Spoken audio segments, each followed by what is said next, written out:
Hello everyone, I am Tacet and welcome to the Gems of War stream. So, of course, today we got ourselves the Hall, or not the Hall, I almost said Hall of Guardians, the Mirrored Halls. So, Mirrored Halls is really interesting in probably every aspect.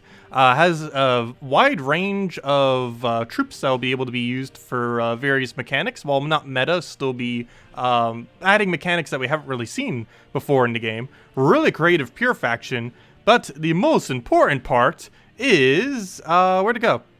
Wow, I just forgot what I was about to go say. Oh yes, the most important part is, gosh, brain fade all of a sudden. This kingdom is, or this faction, is now the best farming faction in the entire game. There's a treasure room, a treasure room, a treasure room, a treasure room, and then a 4-tier, a 5-tier, and a 5-tier. And of course, these can also potentially be treasure rooms if they end up rolling on such. So yeah, there is a lot of loot to be had. There is one slight downside, and that is the Cedric isn't within one room reach, like in City of Thieves. I would say if you're currently doing City of Thieves, just stick with City of Thieves at level 20. But if you currently don't have a level 20 kingdom to farm, Halls of Reflection is probably the place you want to go. Wait, what's it called? Halls of Reflection here, but it's called, I guess it's called something different there. Okay, but it's called, the faction itself, keeps throwing me off. But yeah, the faction is called Mirrored Halls, but the thing is called Halls of Reflection. Interesting. But anyways, regardless, this delve is probably the new place that you'd want to go and farm. I personally will be leveling it up. Because I'm pretty sure they're going to add even better. We already thought City of Thieves wasn't going to be topped, and now they already topped that. It's going to get pretty hard for them to top it soon, though. They're almost going to have to release a delve that's just pure loot rooms and nothing else in order for it to work out. Also, yeah, sorry guys for the slight delay. I ended up having to, I wanted to finish out the video before the stream ended up going up. And we ended up covering a lot of teams for that, if you haven't already seen. Ended up covering 6 teams. Well, technically 7 because I mentioned another one. But yeah, ended up making a bunch of teams this morning for this delve. I'm most likely just running Truffle, which I believe is... Actually, I have no clue which one it is. I believe it's this one. But yeah, I'm probably just going to be running Truffle for the most part. Might even just run it with the Ballsys just to give it some free EXP for the earlier battles. And go from there. But anyways, let me go grab that team. And all those are also in the video if you want to go and copy-paste any of them. And yeah, I'll go show them real briefly. So, of course, we have ourselves a Urska Shield Rowan team for earlier battles, potentially, that you can run. Unfortunately, we do not have Leprechaun as an option. One other alternative to that is using a Azura. Azura has Dispel. So, with Dispel, you'd be able to go and get rid of Submerge, which will allow Rowan to be able to hit anything, of course. So, those are your options for that. There's, of course, Standard Iron Gut. Standard Iron Gut does work here. Other than that, of course, Truffles. Truffles are insanely broken.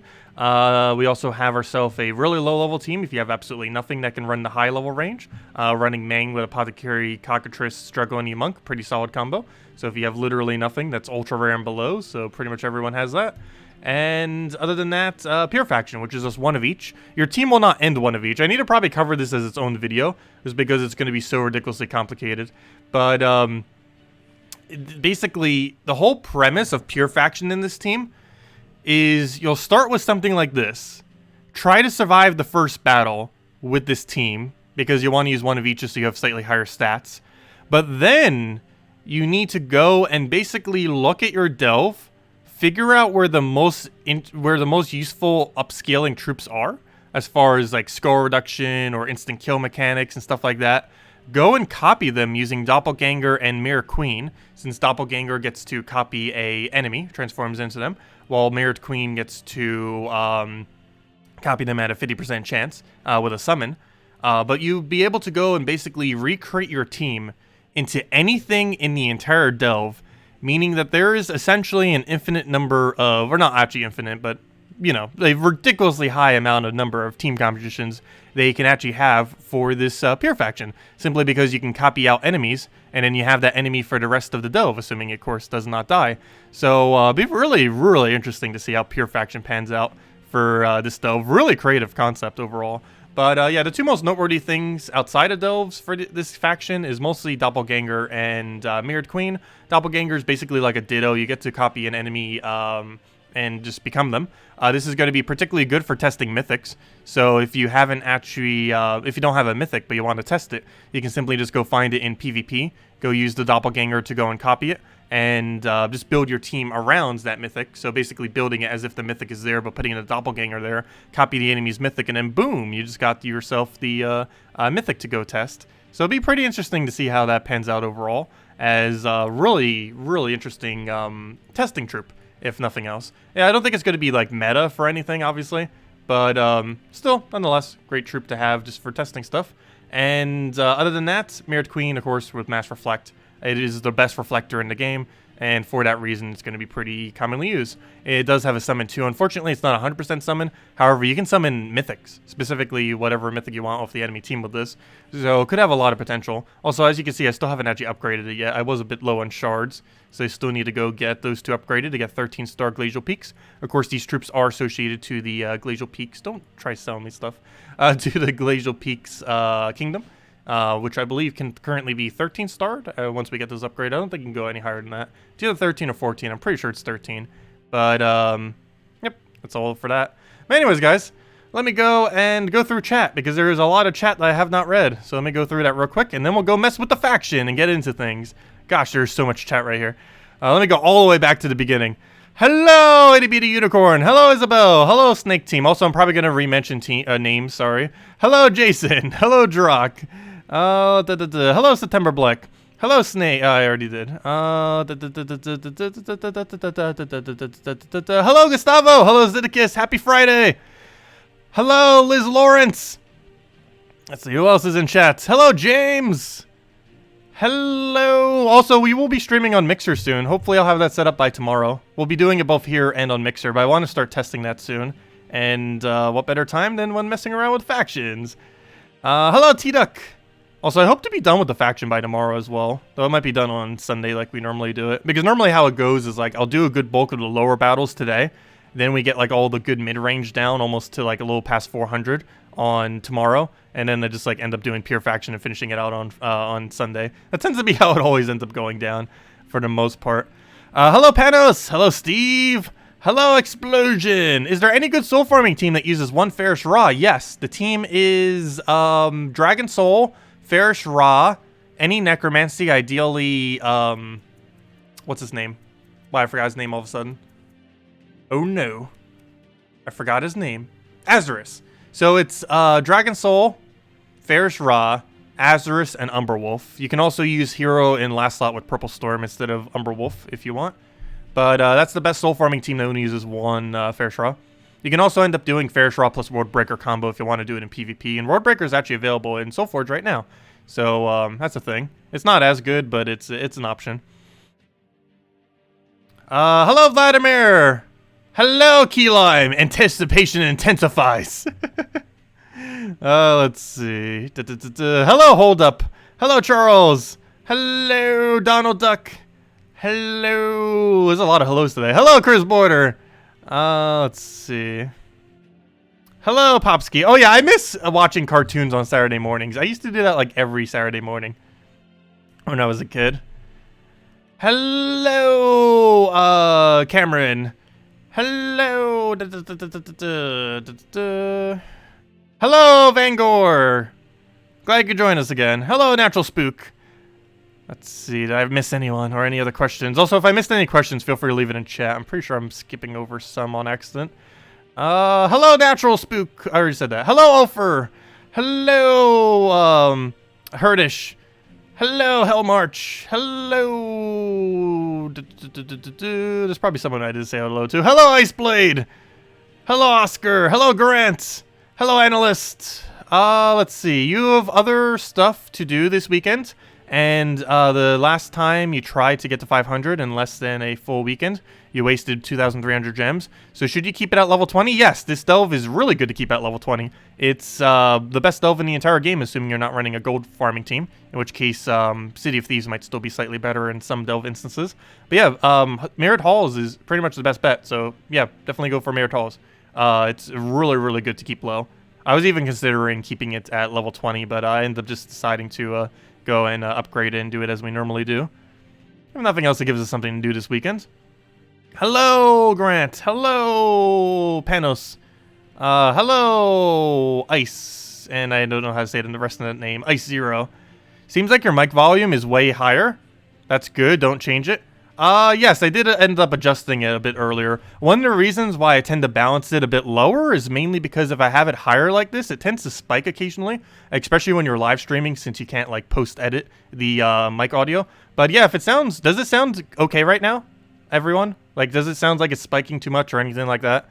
But yeah, I can keep it around this range. I just need to double check it because I ended up changing the gain on the back, so just need to look at where it approximately is and just go from there. But yeah, I did end up adjusting it a little bit for the video this morning. And obviously I haven't changed it since. Let's see. Is double Gob Truffle good? Yes, it's one of the strongest troops in the game right now. Especially when you use those magic medals that give +4 magic to it. Let's see. Hello, Matt, and hello, everyone else who I didn't say hi to. Good, we caught up to chat.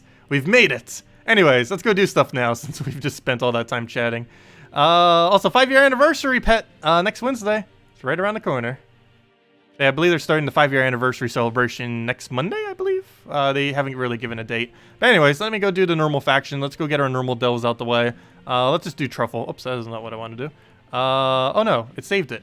I don't want this one saved. Give me, okay, let me go get the copy-paste for the other one. I don't think I currently have it on copy-paste. Troops, where to go? Where to go? I am looking for this one. Also, I'm probably going to change hero class. But let me grab this, get that on copy-paste. Oh, it already is on copy-paste. Never mind. Okay, I already had it. Paste. Paste, paste. Manage. Paste team. Paste. And the only other change I want to make real quick is the ball assist. I want to go get this leveled a bit. It is so low. Gotta at least get that level to level like 40 or something today. Or it's a little bit further than it is now, if nothing else.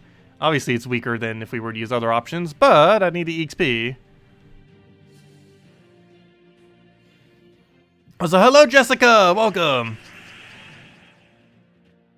Okay, right off the bat, we're probably just going to want to go right into Truffle Mana and see what we can do from there. So we got our Truffle. Dead.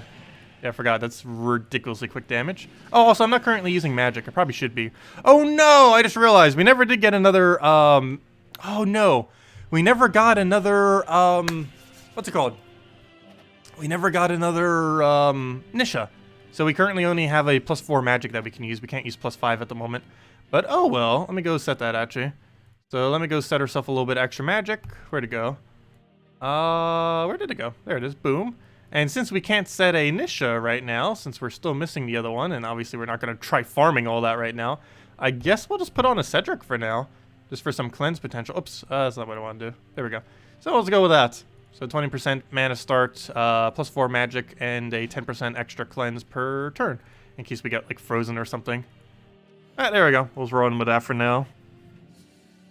I might change that to HP once we get a little bit deeper. But for a lower level range, it'll actually speed us up if we're just using cleanse, in case it's freeze or some similar mechanic. Okay, so right off the bat, we're going to want to go for Truffle again. Since we are using a hero class that doesn't have full mana at the start, but Truffle does, we're going to want to rush the Truffle first, which is why I have the banner set to +2 blue, +1 green. The whole reason for that is to rush it up. So we're going to go down first just because there's a 1.4 in the corner, so we're going to go for that just to get the higher multiplier so that we could boost ratio all of the other treasure rooms, and even take the 1.3 first just so it gets even more boost as well. But we'll take that in a second. Let's go for that for now.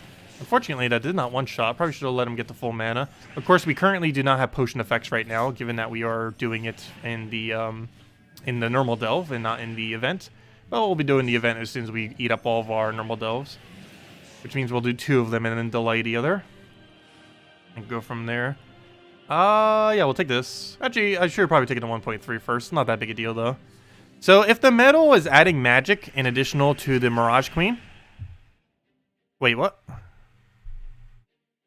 Oh no, the 20% mana start is only giving it to our first slot.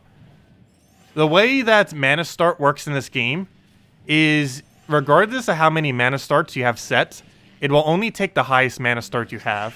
So if you currently have a 10%, a 20%, and a 50%, you do not end up getting 80%. You just simply get the 50%, which is the highest value. But yeah, that's how it works for everything in this game, is it only takes the highest percent that you have. So that 20% does not stack onto the 50 to give us 70. It just simply gives us 50 instead. But the reason I'm using 20 is I just don't have another damage option. Obviously, most ideal thing we'd be using with this team is 3 +4 magic Nishas. But we do not have 3 Nishas +4, because that is ridiculously hard to get. I'm pretty sure some amount of people in the game do have that. I currently do not. But we have 1 completed. Still need to get the other ones done soon. It really just comes down to luck. And grinding a lot, but also luck. Mostly luck. But we're getting there. We're almost halfway done. We have 1 whole full token. I mean, we have 1 whole full medal and then 2 tokens. So once we get another 2 tokens, or 2 to 3 tokens, we're technically halfway to having 3 medal Nishas. We're getting there. It'll take a little bit of time. We're getting closer. Obviously, we won't be farming it much this weekend, though, as our main priority this weekend is the new faction. Also, thank you for your subscribe. Much appreciated. Also, we will have on-screen notifications for that again soon. Though I'm going to try putting in a location that won't really be too annoying. I might even try making it... I don't know. I'm probably just going to put it in the top left corner and make it like a little mana thing or something. I still need to go make some more interface. Because I ended up canceling the commission. Or I should say, I tried canceling the commission. I don't think it still went all the way through yet. Oh, that's not what I want. I want Fiverr. Where's Fiverr? Fiverr, did it get canceled yet? Ooh, nope. I don't think it did. Let me double check. Nope. It was supposed to be completed today. And it is not completed. And he hasn't been chatting. And he hasn't even canceled the order. Good job. Commissioning people. It's always annoying. If you want it done right, do it yourself. But yeah, I'll be making something for it either later today or tomorrow for the new interface. It's going to be something really basic, but I have a nice little premise that I think will work out decently. Really minimalistic, which is also good because I have no drawing capability whatsoever. Because it kind of has to be minimalistic. Because I don't have a choice. Because I can't make it more complicated than minimalistic. But I have a plan. You'll see what that is probably later tomorrow, hopefully. Hopefully I can get everything working correctly.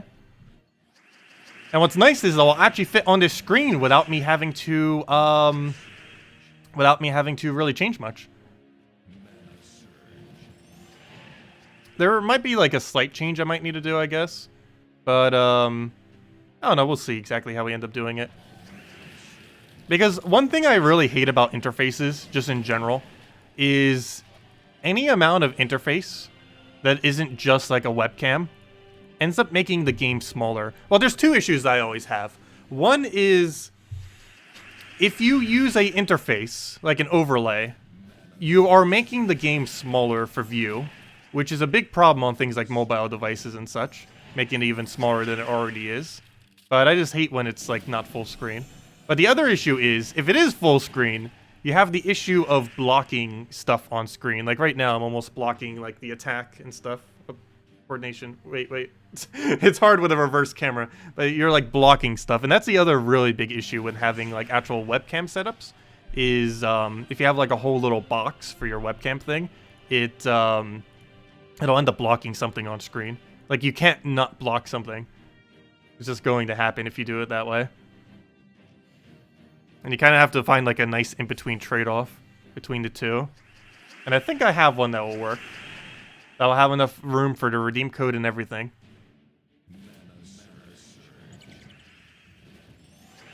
What do we take here? Keep delve at 20 means you finish it once. Yes, what keeping delve at 20 means is you complete out the delve completely at level 20. Then you keep going back to level 20 on 1x multiplier, and keep doing it over and over again. That's what leaving at level 20 means. You complete out the delve completely, once. Go back to the delve on 1x multiplier, and then keep doing it on 1x multiplier. Keep in mind that if you're doing it for the event, you have to do it slightly differently. You have to keep constantly running away before you reach the final battle, if you want to use the event battles. But as far as your dailies are concerned, you've completed out once, and then you keep completing it out on 1x multiplier, doing it to full completion on level 20 on 1x multiplier. Also, 4.3 multiplier. Gosh, this delve is amazing. Oh yeah, we move forward. Oh, but yeah, if you were to farm it, what you would do is you would just keep spamming 20 over and over again on 1x. That's not what we're going to be doing right now. But what you would do right now is you would do exactly what we just did. We completed on level 20. Then you go and complete it on level 20 again on 1x multiplier, and you just keep doing that forever. That is how you farm this delve. So the second I complete this level 30, I will never be able to do that again, unfortunately. So, yeah. But you just keep doing 20 over and over and over again, and make sure you never misclick the 30, because then you completely ruin it. Or you'll just have to start doing it at the higher level. But, yeah, right now, if you were to keep constantly doing it for the farming, you would just go back to this 20 on 1x. But that's not what we're going to be doing right now, because we're moving forward, because we're actually doing the delve. But that's what you would do, is just do the level 20 right there. You'd complete it out completely, go back to 20 on 1x, then keep completing it out completely on 20 on 1x multiplier.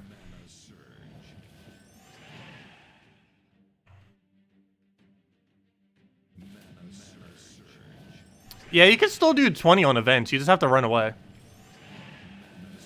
Like, you can still do the event to some degree. You can't completely finish out the event, but you can, like, poke at it some by just running away at the 20.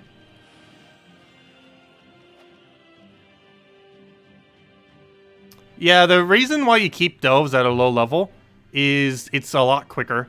The loot right now for level 20 delves is the exact same as 500. This doesn't make any sense at all. We even mentioned it in the beta before they even released delves in the first place, and they made no changes to it whatsoever for whatever reason. And it's been a year and a half now, and they still haven't made any changes to it for whatever reason. Yeah, currently a level 20 delve is the same value as a level 500 delve, which obviously makes 0 sense whatsoever.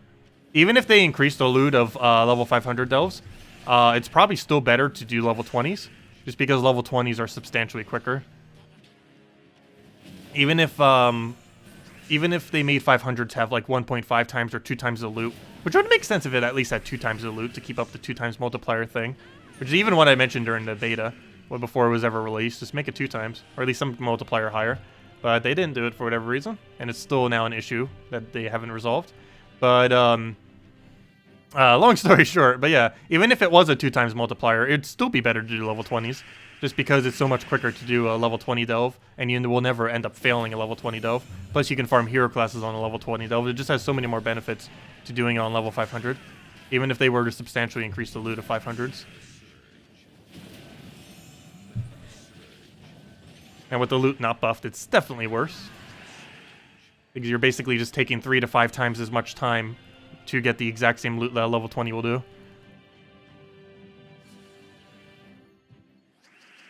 Oh, we take care. We'll try for Sky Blue. Hey, we actually got it. We've been pretty lucky with skies. Well, you gotta go for them, otherwise you have no chance for them. Every single one of them is like a decent enough chance that they're generally worth going for if you're already in a lead. Oh, that is not what I meant to do. Whoops.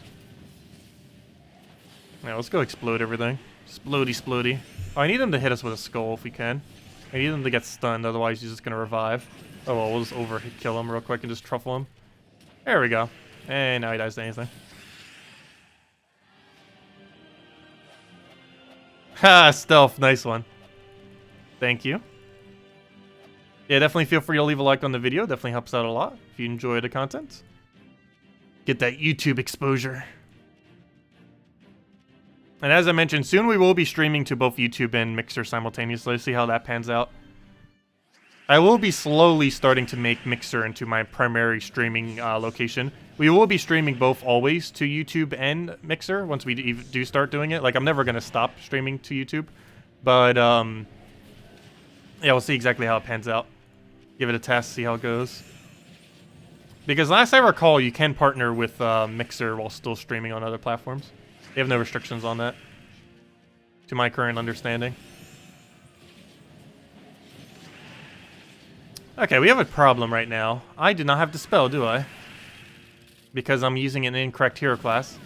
Normally I'd have Dispel on this team, but we currently don't because I am not using the right hero class. Because I'm just trying to level this up. Tacet's gonna be the next ninja. No, I'm not gonna be the next ninja.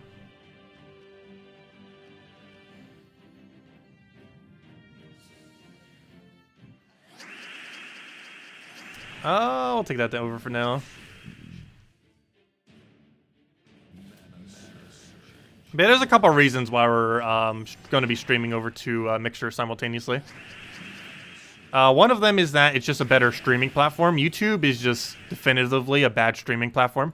While it's really good at having a decent viewer count like we have, just because there's more people that use YouTube than Mixer and Twitch and like literally every other streaming platform combined.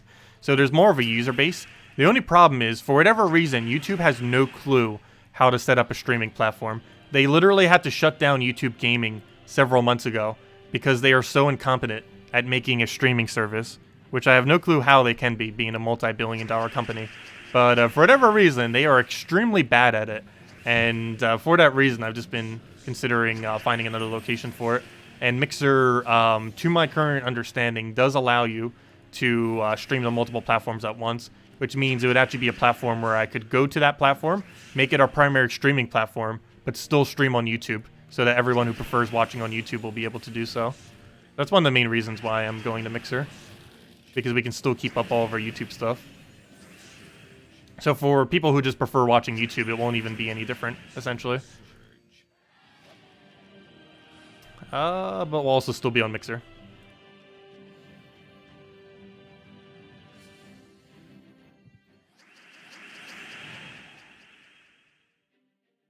As a Twitch affiliate, you can stream on different platforms. That is true. Even as a Twitch partner, I believe you can stream on other platforms. Their biggest issue, though, is they have a 24-hour exclusivity. They have two things that make it annoying. They have a 24-hour exclusivity clause, which means anything you ever stream on Twitch, once you're affiliated with them, has to be associated to Twitch for at least 24 hours. Up, and stream just went down. Good job, YouTube. Wait, did it go down completely? What's it doing? Wow, that was a quick, complete shutdown.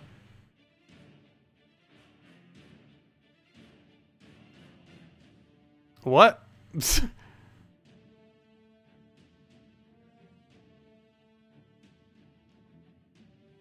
And we're back. Wow. That's another reason why I want to go over to Mixer. Because even if our connection is going to remain this bad, which I really hope that some of the changes I'll be doing soon will be fixing it to a degree that that will not happen anymore. But one nice thing about Mixer, Twitch, and other locations that isn't YouTube is they don't divide up your video every single time the stream goes down. Like if that was to happen on Mixer, like we might be down for a minute, but it would go right back up. If YouTube goes down, it completely divides the location of where your stream is, and it makes it really hard to keep watching the stream because it completely changes the location of where the stream is. Whereas on things like Twitch, Mixer, stuff like that, it keeps the location consistent. So if the stream goes down for a moment, or for a minute or a few minutes, it used to stay at the exact same location and it'll come right back up. Whereas on YouTube, if our stream goes down, it for whatever reason wants to completely divide it into another video every single time that happens, which is ultra annoying.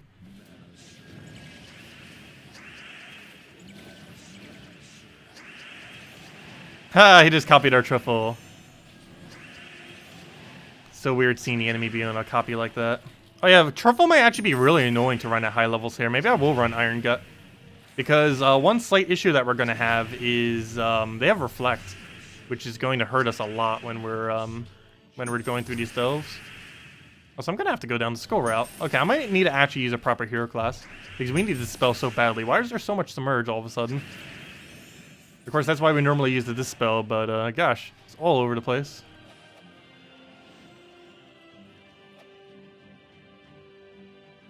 Oh yeah, sorry, I was explaining the Twitch thing when the stream ended up going down. So basically, it's a clause, I believe it's section 2.2, I ended up looking it up. I did a lot of research. I know it down to the exact clause, but I believe it was 2.2. But they have a clause in their affiliate agreement where there's two things. You are not allowed to stream to Twitch while simultaneously streaming to any other platform. You can stream to Twitch and then stream to YouTube and then stream to Mixer and all that, and they won't care. However, you are not allowed to stream to both Twitch and a different platform simultaneously while you are either partnered or affiliated with them. Other than that, the other thing that they have is the 24-hour clause thing, where anything that you ever stream on Twitch has to remain exclusive to Twitch for 24 hours if you're affiliate or partner with them. So you can't just bring it over to YouTube for compilation or for whatever else you might want to use it for. It has to stay on Twitch for at least 24 hours. I'm not sure how strict they are on that clause, but those two things are really annoying. Particularly the multi-stream thing.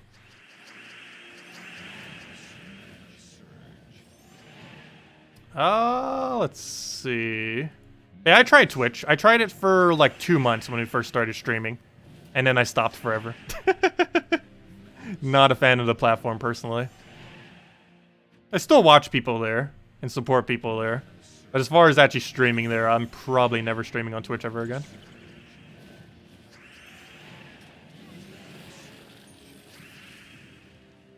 I'll move that over. Oh, that's not what I want. Can you grab the right one? There we go. And they're dead.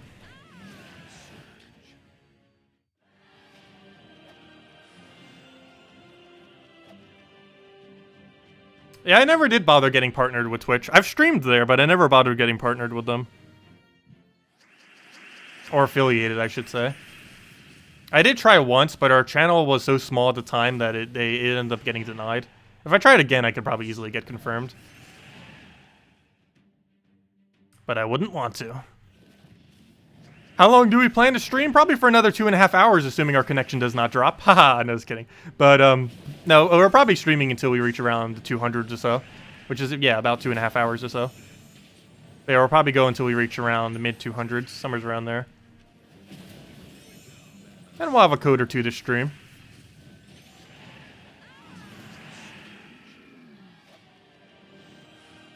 Okay, what do we need next? The only slight bad thing about the stealth, from a time perspective, is you do have to scout around a little bit. Like, the path that you have to take isn't, like, laid out like some delves, where you just have, like, a clear path, you just go down it every single time, boom, you're good to go. This delve somewhat has it, but not completely. The general order that you would do this delve is obviously you move into the 4 room, because you have no choice. Then after doing the 4 room, you move into the 2 5s, and then you take the treasure rooms in numeric order from highest to lowest, is generally how you would do it. If you were to just do a generic run every single time, that's probably the path you would take. You do 4, the 2 5s, and then you take the treasure rooms in numerical order from highest to lowest.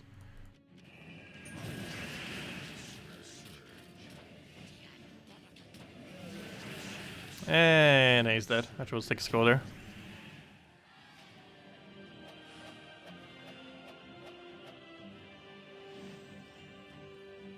Every single time the stream freezes on Twitch, it wipes the chat memory? Really? I did not realize that. Interesting. I guess Twitch has similar problems too. I wonder if Mixer is good on that.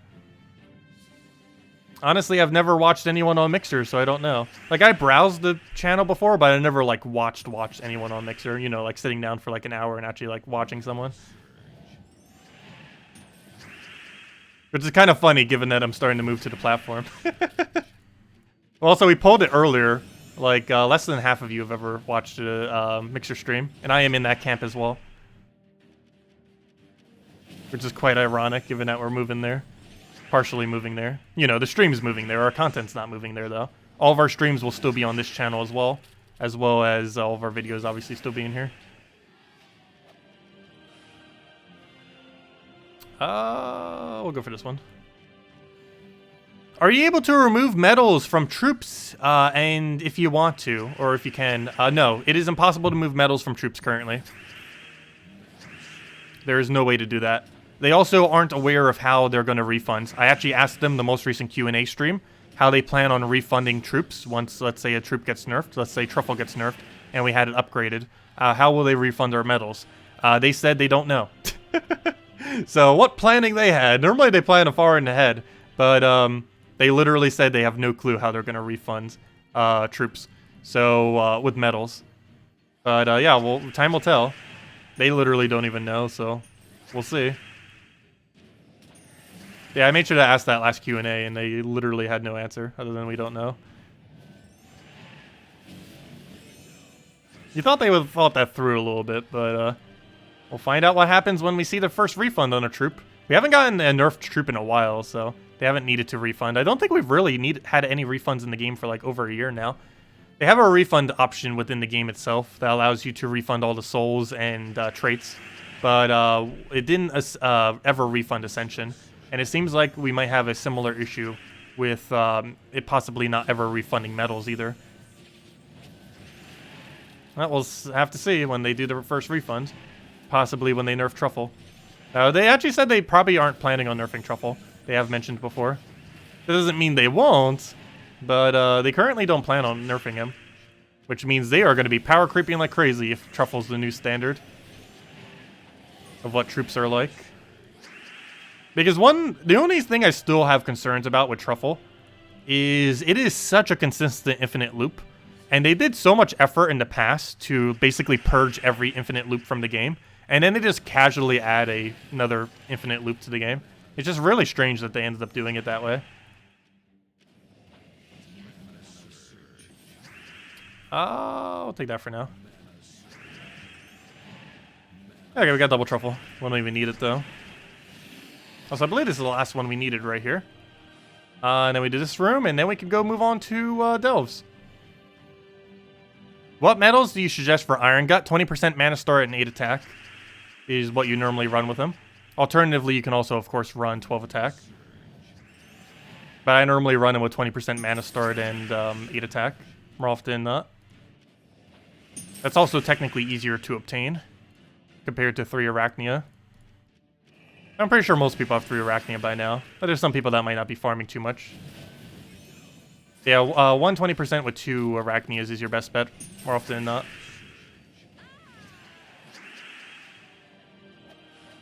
Yeah, Rope Dart's pretty bad, except it can't infinite loop, though. It's really, really strong, but it's not an infinite. Though, generally, the teams that are used in end up getting a loop that is strong enough that they win before they even drop their loop. But it's not an infinite like Truffle. Like, Truffle can literally never stop once you get it going. Unless you deliberately try to make it stop.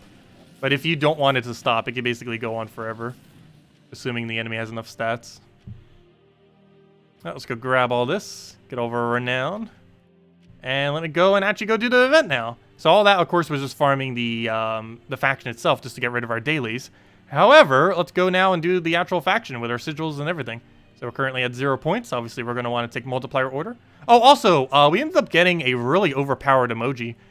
We ended up having the social media ones. I wish they would have added more, like YouTube and such as well. But they added Facebook, Twitter, and what on earth is Instagram? I know that that's the Instagram thing. I honestly have no clue what Instagram even is, though, to be honest. Because I've never bothered using it. There's a lot of apps that I've never bothered using. They're, like, really commonplace. And Instagram is one of them. I guess it's based on its logo. I assume it's a place for posting photos. And just that. But why don't you just do that on Facebook or Twitter? You already have the capability of doing that.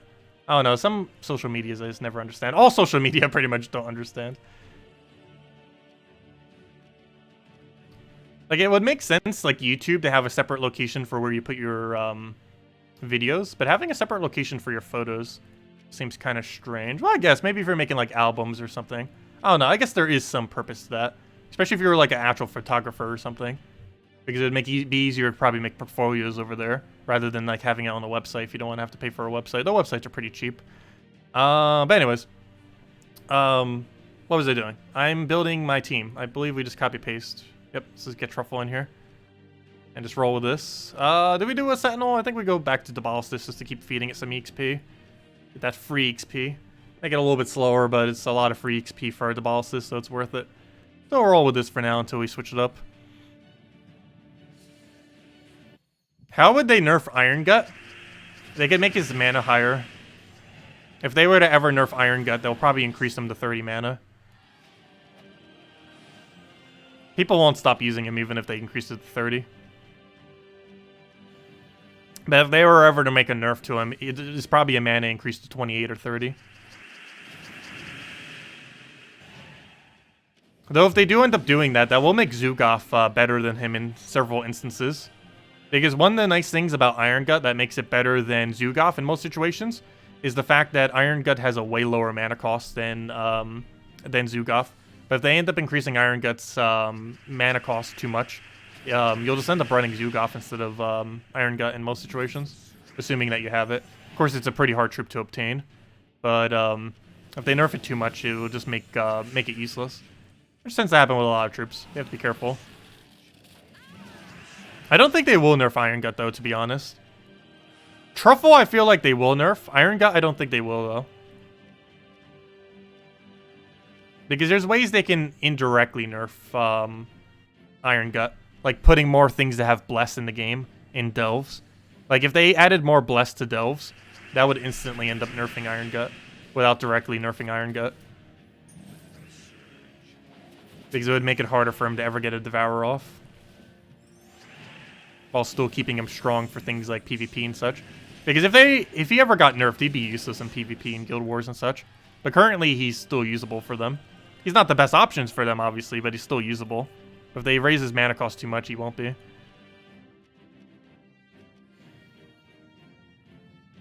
Diabolist? Not Diabolist. Wait, Diabolist? Diabolist. Oh, Diabolist! Oh, that makes a bit more sense. It is Diabolist. Diabolist? Yeah, Diabolist. Diabolist. Diabolist? Diabolist. Diabolist. That sounds right. Let's go with that one. Diabolist. Words, how they work. Pronunciation class with Tacet. How to butcher every word in the English language. Oh, yeah, we'll take this one.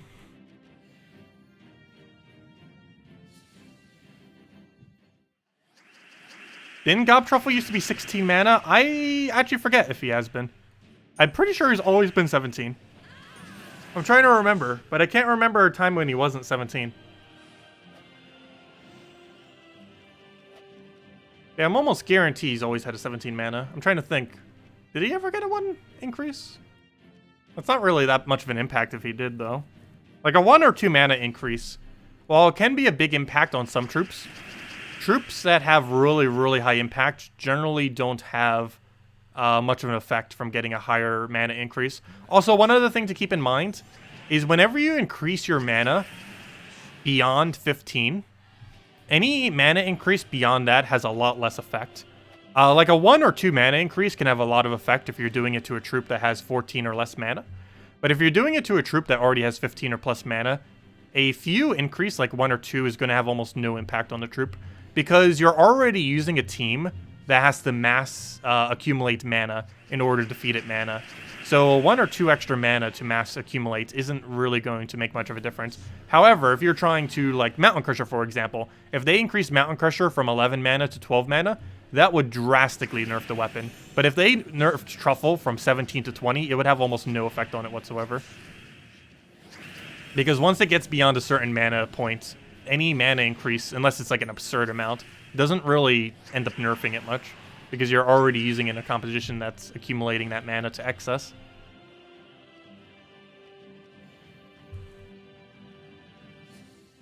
Oh, what do we go for here? Take a green for now. Or actually, no, we'll take a skull down there. And then start truffling. Also, if we lose our turn, which I'm going to do here, we'll have a follow-up, and he's dead.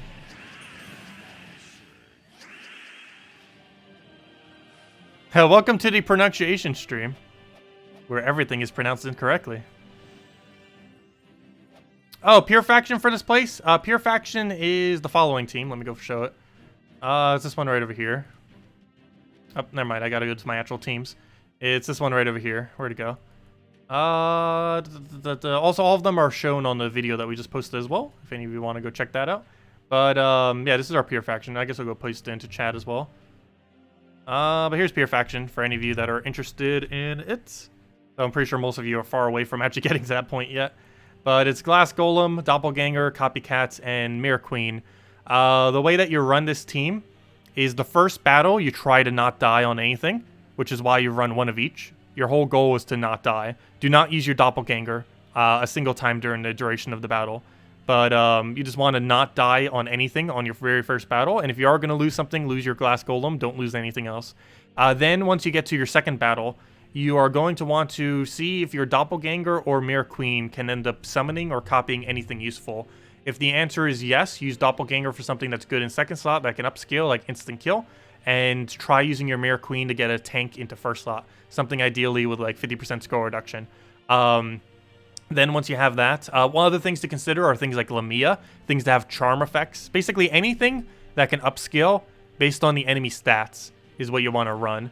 So things like barrier options, mana drains, entangles, instant kills, devour, any kind of mechanic like that, you are going to want to grab with your Doppelganger and or Mirror Queen. The Mirror Queen to summon over Glass Golem, and your Doppelganger just to simply become the troop. And yeah, then you just use your Copycat for mana accumulation, Mirror Queen to keep redoing your resummons, and you just keep slowly chipping them down. But that's basically the whole premise of the Delve.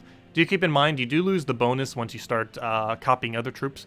Like initially you'll have this full bonus, but by the end of it you're probably going to have a much smaller bonus since you're only going to have 2 faction troops, not 4. But yeah, it's going to be interesting to see how it goes, because there's technically an infinite number of teams that you can run, or near infinite. Obviously it's not absolutely infinite, but there is a lot of teams that you'll be able to go and use based on copying other enemy troops. Also, who is streaming right now that we just got a code 3 minutes ago? Let's see. Cynical, are you streaming? Oh, you're here, so you're probably not streaming. If you're in chat, you're probably not streaming. But who's streaming right now, then? I'm trying to think who possibly could be.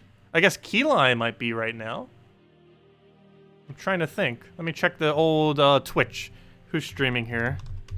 I have everyone who streams Gems of War followed on Twitch. So let me see. No, Keyline's not on. What's her name isn't on? Where on earth did that code come from? Like, no one's streaming right now. Unless I'm forgetting of someone.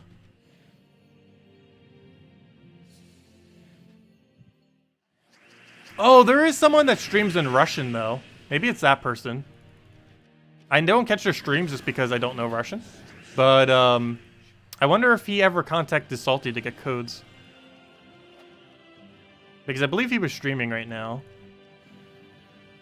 I never catch his streams because he, I can't understand what's going on from a language perspective. What do we grab here? I'll take that. I don't think the female Cine is streaming right now. I'm following her and I didn't see her stream up.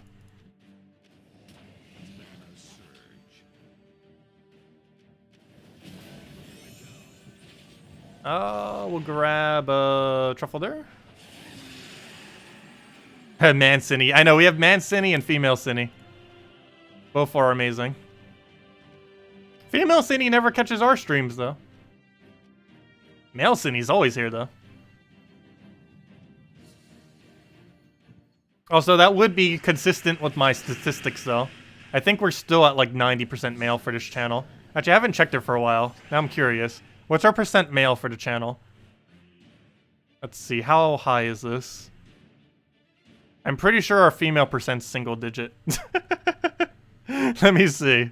Hold up. What am I looking for? I'm looking for YouTube Studio Classic mode, because they keep forcing you into this other mode, which looks awful. Why they keep trying to change YouTube for the worse, I do not know. They just need to figure out how to keep something good, and then just leave it like that and make improvements upon it. And stop trying to like drastically overhaul things and making them worse by doing so. Again, I still don't understand how a multi-billion-dollar company can be this incompetent. But good job.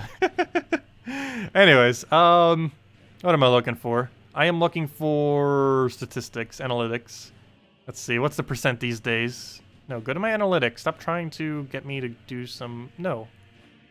What is it doing? Go to classic analytics. Stop trying to use the new mode constantly. Even once I switch off the mode, it's still trying to make me use the new mode. No, I will not use it. You shall not trick me. Yep. 95% male, 5.5% female. Good job. Also, we're 50% America. So that means we're 50% not America. So hello, everyone who's not America. Actually, United Kingdom's second highest. Then Germany. Or let's see. We have United Kingdom at 11%. Germany at 6.2%. Canada at 5.1%. And Poland at 3.1%. Also, I am partially German and Polish, by the way. I'm mostly Ukraine, though. I never actually took a genetics test, though. But I know based on my family that I'm mostly Ukraine and like a small mix of like German and Polish. That's pretty much my mix. Let's see. Interesting. I should probably check analytics more often. Also, really funny. I have, under watch time playback, it has 100% for one of the values, and because it rounds, I also have 0.4% and 0.1% for two other things. So it shows I technically have 100 and 100.5%, which is funny because obviously that's not possible. But because of how YouTube rounds the numbers, it looks like 105%. I mean 100.5%. I mean, weird. But anyways. Also, the female number has been going down. We used to be as high as like 11 or 12% female. It keeps going downwards, though. We're losing the female demographic.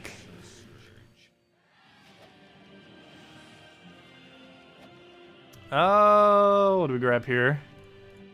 Probably grab this one down over here.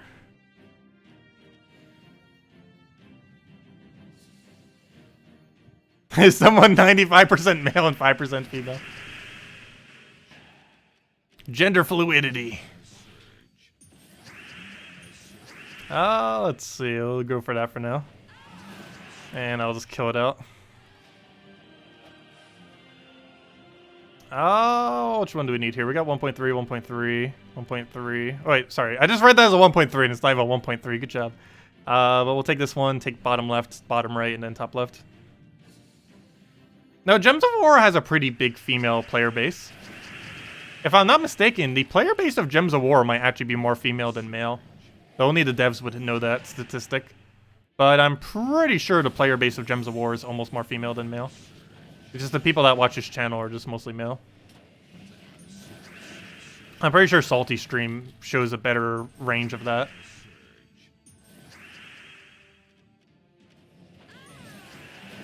Oh, sorry, what was your question, Sass? Sorry. Let's see. Oh, sorry, there's two questions. Hello, Stefan. Can you show the City of Thieves level 20 farm team? What color is it? I actually forget. I believe you just run Rowan? I'm trying to think. What's the coloration for City of Thieves? You can run Truffle, you can run... let me see. What's the coloration? You have blue and purple. So, yeah, you can run a Rowan team of sorts. You can run, Mountain Crusher. Something in second slot. Rowan and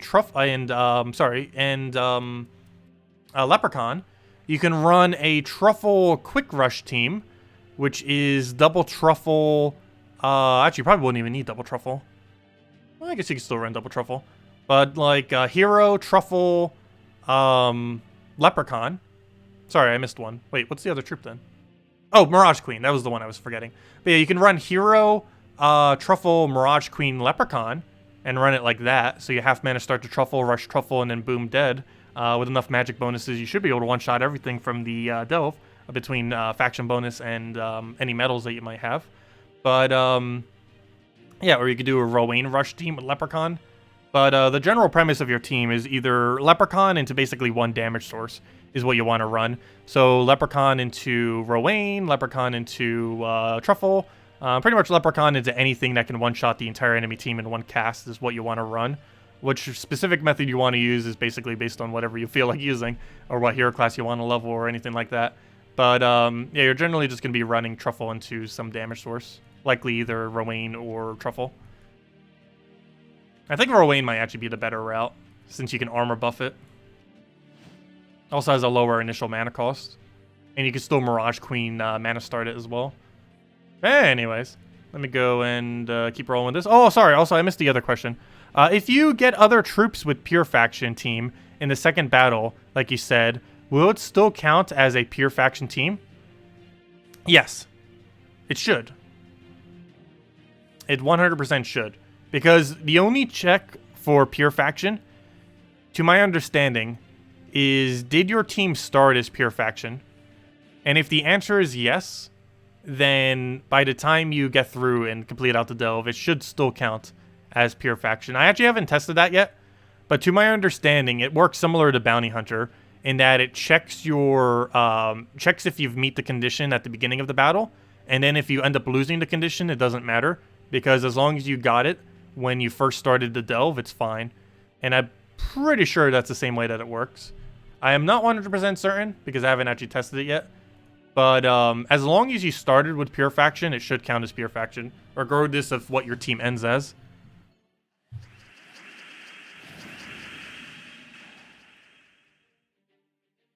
What do we take here? We'll take blue for now. And start spamming it all. One interesting thing I kind of want to see is, does our Japan statistic actually increase once we have once we start streaming Twitch, or not Twitch stuff, but start streaming Nintendo stuff more often? One other thing would be kind of interesting is, does my statistics change once I start streaming on Mixer and possibly bring some crowd from Mixer over to YouTube? Because that'd be interesting too. Though I don't think we're going to get too much from Mixer initially, because the kind of content I do is very different than the kind of stuff that's already on Mixer, which is both good and bad. It's good in the sense that what I stream, no one streams on Mixer. Like, literally 0 people. So there's like 0 competition whatsoever for this genre. However, no one is like specifically looking for this on Mixer. So if I'm trying to like get new people, it's gonna be a little bit hard because no one is like really specifically looking for Gems of War content. However, let me check how many you need to get on front page for a game. There might be a possibility where if we can get like 100 or so viewers on Mixer for a game, we might actually be in the top category, because there's so many just first-person shooters that a lot of people play like the same games on it. So let me see. Let me click see all. How far would you have to scroll down? Let's see. Yeah. If we had 100 viewers right now on Mixer, we would be the, let's see, 6, 1, 2, 3, 4, 5, 6 times 6, 36, 37, 38. We'd be the 38th location for a game if we were the only person streaming Gems of War. It would be the 38th most streamed game on the platform if we had 100 viewers on Mixer right now. Because right now, I mostly mentioned that because we have over 100 for YouTube right now. We're at 111. Also, thank you, everyone. I should probably give out a code. We're at 111 viewers. We'll give out 2 codes this stream. Wind out one now and one later. How about that? Let me go double check my code section to see if there's any that I still haven't used from the previous section. I believe I've used them all up at this point, but I do want to double check real quick just in case we do have a spare. Salty did give me another 30, and I will start marking those correctly. Haven't been able to with the last few, but these I definitely will, just so it doesn't take as long to check these, gosh. But yeah, I believe I've used every last code now. So I think we're finally at the point where we completely burned through the previous batch, because it looks like so. I'm checking every single one, and it looks like they are all dead. So let's start the new batch. So let me go set this up so I can actually mark it correctly. Let me grab all this, copy, so I can start marking it. Put this all the way over here, get rid of all that, and should be good to go. So let me just put this right over here in the first section. That's a valid code too. Oh, wait, that's a really shiny code. Let's see. I'll put a word shiny next to it so I know what it is. Okay, let's start with this batch, and hopefully these work. I haven't actually tested a single one from this batch. Sometimes she gives faulty batches, but hopefully it is not the case. She hasn't done that for a while, however, it has happened before. There was also one time when she ended up giving us a batch that had the wrong resources in it. Let's see. Is this the correct resources? Let's check that first. Who knows? Maybe she gave us like an ultra mega code on accident. Nope, there are no more codes. Okay, they all work correctly. Nice. Well, there's the normal loot. Here you guys go. Here is the code right over there.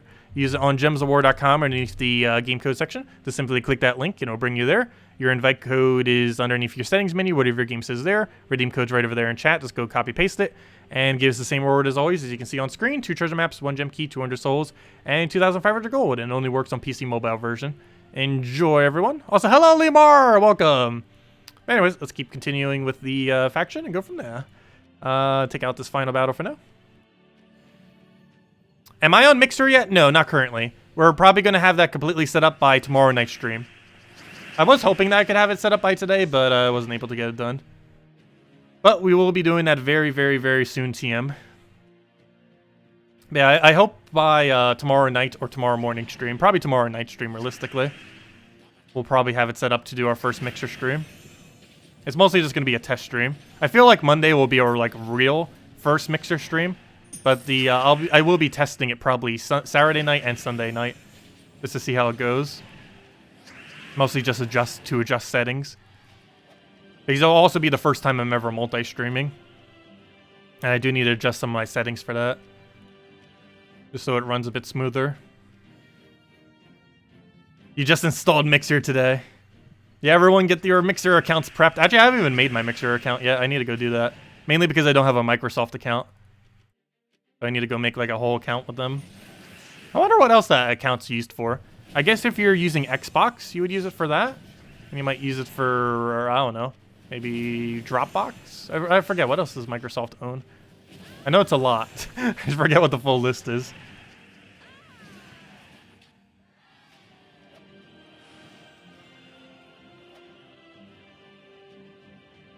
The main reason why codes do not work on things like consoles is they each have individual policies that basically prevent you from giving out free resources on those platforms, specifically through a redeem code style. Even on Apple, they had to completely redo how they have redeem codes. Some of you who are longtime players of the game may know that redeem codes back in the day used to be claimable within the game itself. However, this was against Apple policy, and since mobile is obviously one of the biggest parts of their game, they had to comply to their policy. However, the reason why it's not on any of the consoles is their policy around redeem codes basically makes it impossible for them to really properly implement. Like, they could work around Apple's policy, but they were not really able to work around the way that consoles have it set up. So unfortunately, they cannot offer redeem codes on consoles, and probably never will be able to do it on consoles. You have 100 Mixer accounts? That's a lot of accounts. Feel free to watch me with all of them. No, just kidding. I'm pretty sure that would get me banned if someone is literally watching me with 100 accounts. Let's see. We'll move that over. We'll grab a brown. Grab a mountain. Though definitely feel free to watch me on both Mixer and YouTube simultaneously. Because once I get partnered on both, I would actually make money from both simultaneously, which is funny. It's not that much money. We're talking like literal cents. But it adds up.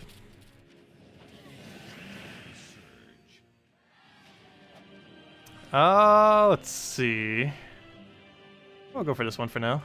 Grab that one next. I will have one more redeem code. Probably once we reach 200, I think. Once we reach 200, we'll hand out the next code. Or somewhere around there. We might do it a little bit earlier.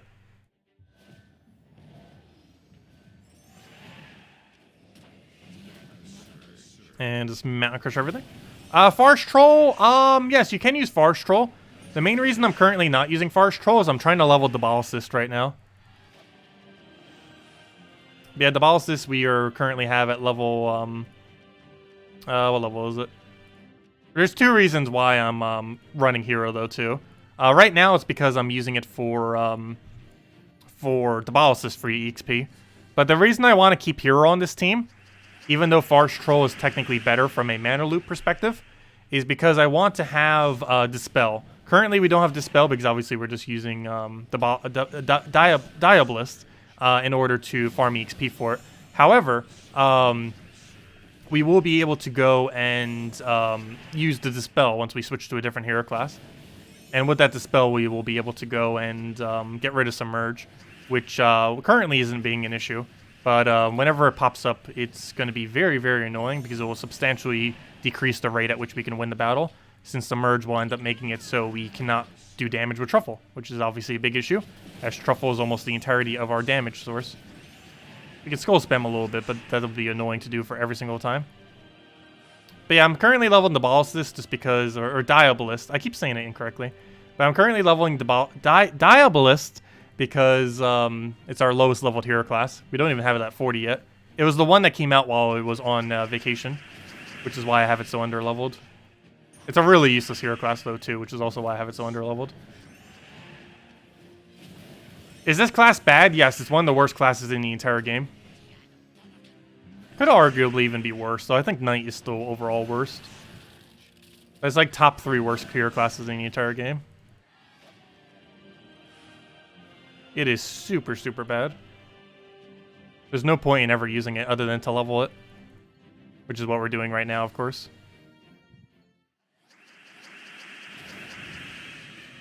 Oh, I almost just tried casting that as if it's Truffle. I mean, as if it's a Leprechaun. And unfortunately, we can't use Leprechaun in this delve. That's only one really bad thing about this delve, compared to something like City of Thieves. Leprechaun cannot be used here. And Leprechaun is currently one of the best first turn mana accumulators in the entire game. Speaking of Leprechaun, 4 Leprechauns!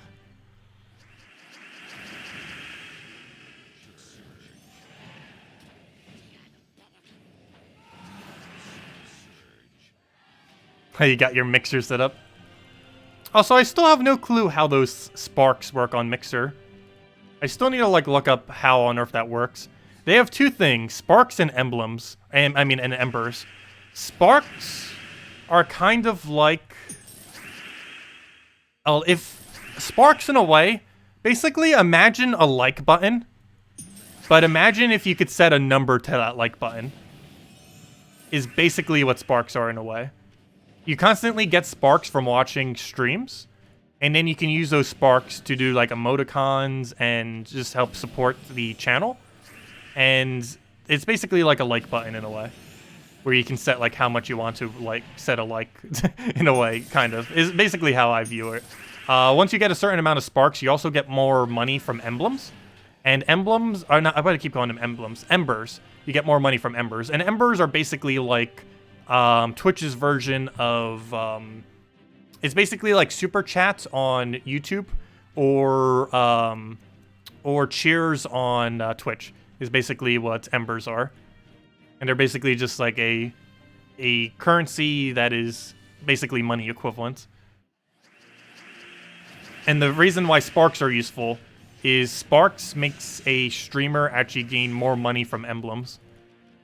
I believe it's pretty small. I believe the margins are like 5% extra, 10% extra, and 50% extra. But if someone's donating like 50 and we're getting like a 10% extra, that's like a whole extra $5. After their cut, of course. I forget how much their cut is, but it's not that much. It's way better than how Twitch and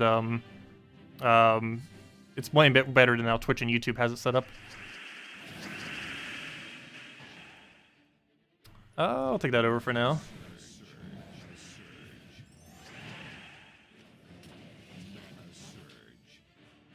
We'll grab a blue right over there.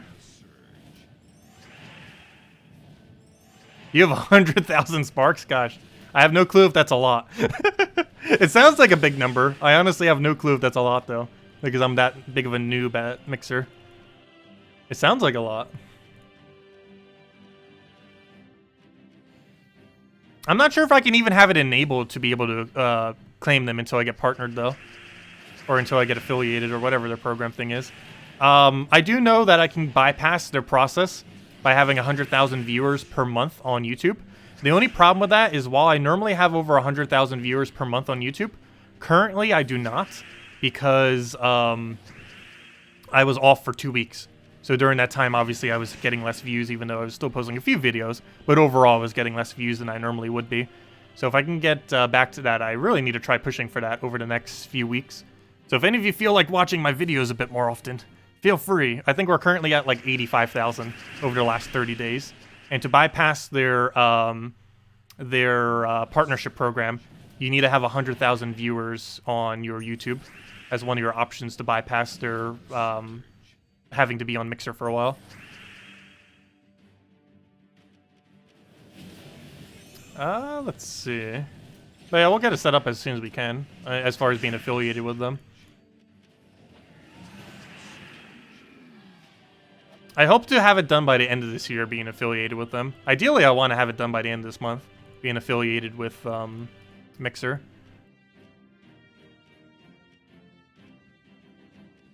That would be the goal. Because to do it normally, you have to have an account with them that's been streaming consistently for 2 months. To do it by normal methods.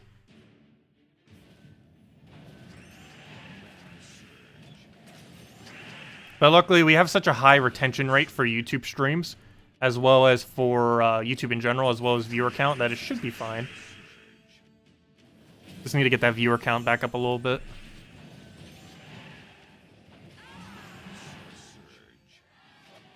Luckily, streams help out a lot. So thanks for watching, everyone. Though it's kind of weird. For YouTube's algorithm, it helps out a lot. But from an actual view perspective, it doesn't. One really interesting thing about YouTube's algorithm is it really, really likes retention time. So people who like come into a stream for a few hours greatly, like substantially, makes YouTube's algorithm go crazy for like being positive towards it. Because YouTube really prioritizes retention time. And streams are just absurdly good. And our retention times for streams are like so high. It's actually really surprising. I forget what the exact data is on it at the moment, but it's pretty high. Like above average of what it should be. And if I give them that data, they might be more enticed to actually partner me. Obviously, we're still pretty like small towards mid-sized streamer. Oh no, I guess we would be in the mid-sized category at this point. I'm not even sure what the categories really even are. I would say we're probably mid-sized. You'll probably enjoy Mixer more than Twitch. Oh, I definitely will. I can confirm with 100% accuracy I will prefer anything over Twitch. Oh no, I personally am not a fan of Twitch. Nothing against people that choose to stream there or anything. I'm just personally not a fan of their platform.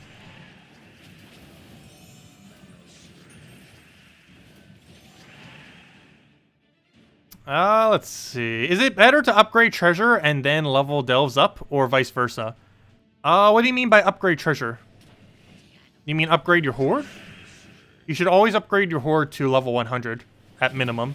Like 100 is the absolute bare minimum you should have upgraded. Also, one interesting thing that we ended up doing this time around, you may notice that our delve is not, we might have slightly lower stats than we normally do when doing a Friday delve. I did actually not have enough resources because I was on vacation for those 2 weeks, and I wasn't delving during those times, that I actually currently do not have enough resources to get this place to level 200, so I currently just have it at level 100. It's the first faction in a very, very long time where I didn't bother 200ing it, and I believe we will be keeping it at level 100 for a while, but yeah, hopefully that doesn't affect pure faction too much, but I do currently only have 100 for our horde level. But you should at minimum do this for every single faction in the entire game.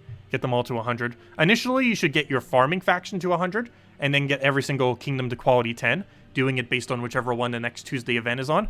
However, you do eventually want to get literally every single faction to 100. You don't really ever need to go further than that, but 100 is like the baseline minimum that you want to be aiming for.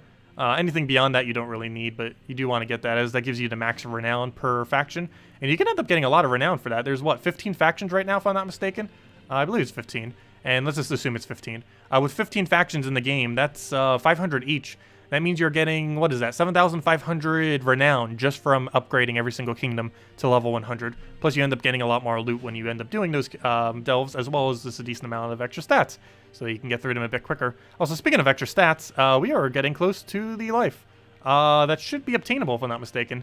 Let's see, how many more points can we get? 1,900? Is that enough? Oh no, we can't. Never mind, I lied. Unless I get pure faction done for Hall of Guardians, we will not be able to get that extra life. Come on, Hall of Guardians, you got this. We just need to get super lucky on Hall of Guardians sometime next week or something. Yeah, if we can get Hall of Guardians to pure faction completion, and then do mirrored halls to full completion, I believe that's enough points. Let me see, how many points is that? Let me do some quick math. This I will need to bring out the calculator for. We need 380 plus... Actually, let me do the other one first, and then add 380 to it. It'd be easier. I need 2,500 minus 320 plus 380.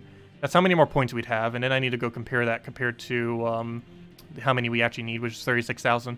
So I take 2,500, subtract 620 from it. That ends up giving us 1,880. We then go and add 380 to that, and that's the amount of extra renown we'll have, which is 2,260. Is 2,260 enough to get that to be enough? Yes, it is. Wow, that's almost exactly enough. That's 100 more than we need. It's 100 over what we actually need.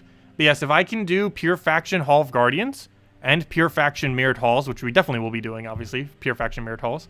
But if I can get both of those done, we will have +1 extra HP. Cool. So we need to go work towards that. Anyways, let's go and head back to Delves. Also, I should probably be buffing up my things. I didn't buy any... That's another reason why this is going a bit slower right now, too. I forgot. I didn't buy any tier 7s yet. I'm not sure how many I want. If I'm not mistaken, I currently have 0. I should probably go buy a few. What's our stats currently at? Let's see. Where's our potion effects? Is it not going to show up? Or do we not have any potion effects? Hold up. If I go buy one, we'll go show it right now. I believe I have 0 potions, which means I only bought up to 1,110. So now we're at 1,310. Now we're at 1,510. Okay, does it show up now? We're at 1,510. Let's see. Okay, we're at 1,510.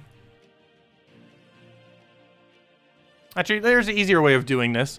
It's 1,110 and then it's 200 per thing. But yeah, it's 1,510. That's the easier way of remembering it for later. That's 1,710. And I think I'm going to leave it up there for now. Because if we do every single room, which I'm not sure if we will be doing, that's going to be enough to reach all the way at the end. Though I might want to buy up a little bit more just because we are going to be having a little bit of a harder time. So you know what? I will buy 2 more times. That's 1,910. And that is 2,110. And that gives us 35 extra stats on everything. Okay. Now this will go a lot quicker. There we go. There's the damage I want to see. I was wondering, like, wait, why does this seem so slow? Other than the fact that we're using Diabolist. It's because, yeah, I forgot to buy potions. Like, I bought the normal potions. I just didn't buy the extra stats. There we go. And now he's, like, 2-shotted. Easy enough. Let's see.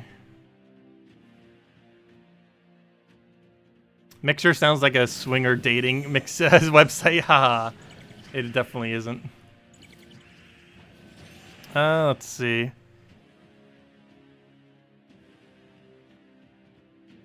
I know that Twitch does have a problem with like mature content now. Like they have a lot of females who are basically just trying to sell their body for money. Like obviously not every female on the platform isn't. Like there's a good majority of them that aren't. But there's a small minority that's getting like particularly popular that are. And Twitch is doing like almost nothing about it, which is really strange. We'll go for that for now. I know, you need to show all your skin to be successful on Twitch. I actually have streamed on Twitch before without my shirt on. I don't think anyone saved that stream, so it probably doesn't exist anymore. But it was during a summer where we didn't have AC. So it was like absurdly hot. So there were a few streams that I actually just took my shirt off. Let's see. Hello, Haley! I know, as far as Mixer is concerned, if I can break 60 viewers on Mixer, I am huge. If I can break 100, we are like one of the biggest streams on Mixer. Because Mixer only has like a decent handful of like really large streamers, and then everyone else is like extremely small streamers. Like by extremely small, I mean like under 10 viewer small. Let's see. I'm gonna go for the top route actually. Yeah, I even mentioned it earlier. If right now, if we had 100 viewers, if we had the amount of viewers we have right now, which is 114, if we had that but on Mixer, we'd be the 35th or 36th most streamed game on Mixer, even though we're the only person even streaming it on Mixer. We'd be the 36th most streamed game on Mixer with 114 viewers, at least based on current numbers that are right now at 2:13 p.m., which is pretty much peak hours too.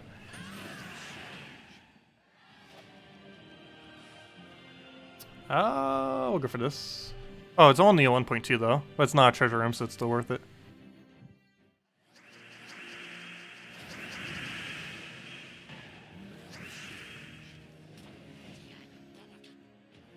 Twitch is more like a dodgy adult site these days.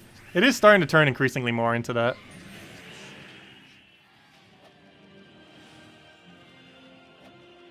I'm not even sure what Mixer's policy is in that regard. But I know, like, non-gaming content is excessively small on Mixer. Unlike on Twitch. Twitch has a lot of non-gaming content these days, which isn't necessarily a bad thing. Let's see, we'll go for that for now.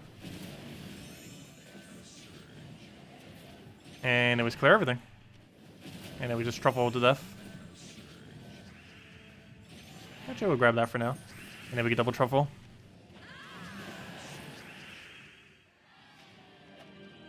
I know, they are for now, while they're still small. Give it like a few years once they grow substantially, and it'll be different. Because right now, Mixer is absurdly small relative to YouTube and Twitch.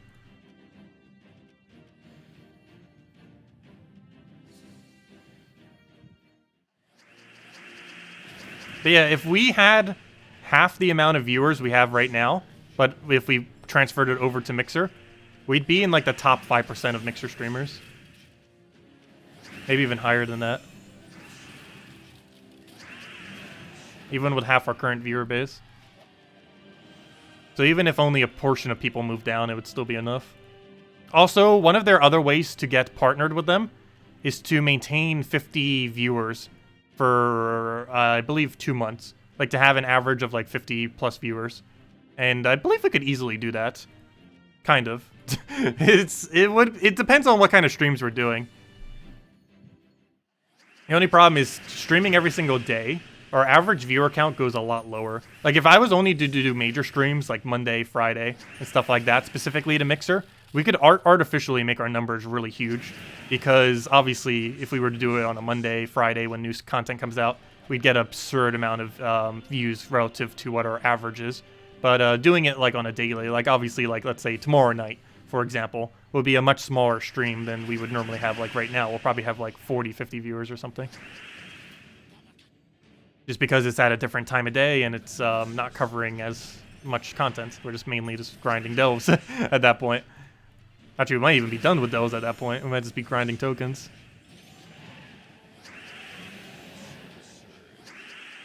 Yeah, there's about 3 Gems of War streamers on Twitch right now.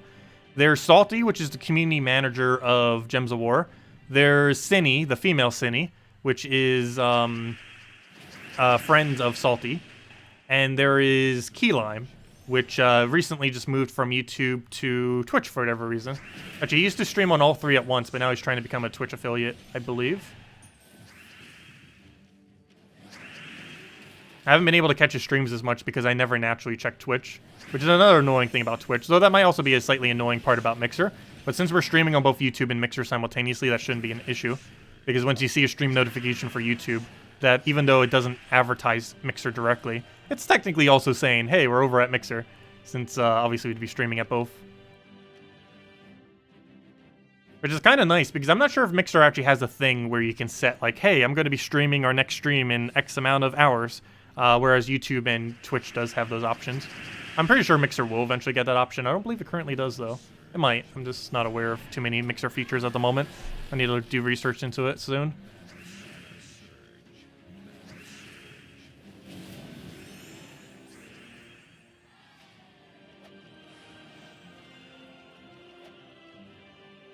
I'll grab this one. Hello, Max Payne. Welcome. Yeah, honestly, I don't understand how people can have, like, a few viewers. I guess they just stream for the fun of it? Because even when I was on Twitch, streaming on Twitch, when my channel was only, like, a month or 2 old, and we were streaming on Twitch, we were still breaking, like, 20, 30 viewers. Even though we were only streaming for, like, a few days. Like, even the week where we were first streaming, I think we peaked at over 100. At one point when we did our week-long stream. I believe on the first day or the second day. We ended up peaking at triple digits on like the first week we ever started streaming. The average was a lot lower though. The average was more towards like 20 or 30. But we still peaked and had like more than just a few viewers.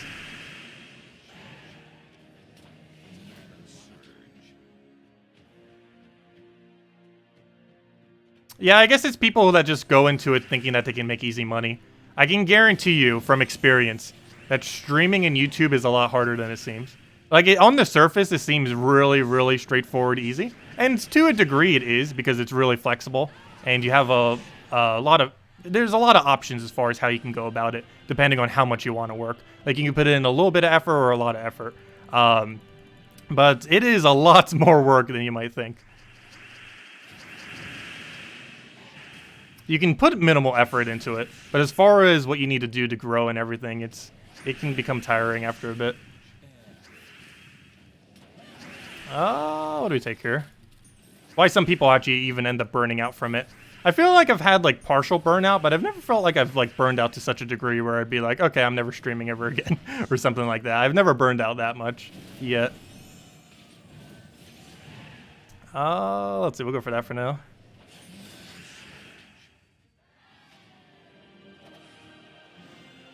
But yeah, it's also not particularly profitable either. Like, even right now, I still make really, really low amount of money. Even though I've been doing this for a couple years, I still don't even make more than minimum wage yet. As far as my overall money. Like, if I was to work 40 hours a week at a minimum wage job, I'd be making more than I make from everything between donations, YouTube, and, you know, just all the ad revenue coming from this channel. I would make more money just working 40 hours a week at a minimum wage job than what I do now. But that wouldn't be as fun. Plus, I wouldn't get to chat with you guys.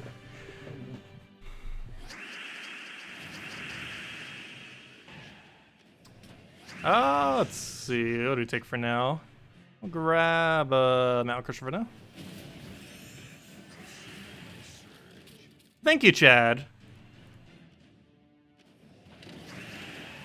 I know there's a lot of poor streamers out there. I'm under that category. I do not have a lot of money. I have like 8,000 in the bank right now or so. Most of which are emergency funds for healthcare because I don't currently have healthcare. Because obviously I don't get any healthcare provided from my job because streaming is my job. So I don't have any healthcare through that. And America's healthcare system is a complete mess. But, what was the point of that I was trying to get at? But yeah, I don't have a lot of money. I think the channel currently still only makes around 10 to 12,000 a year or so. Between everything. Still really, really low.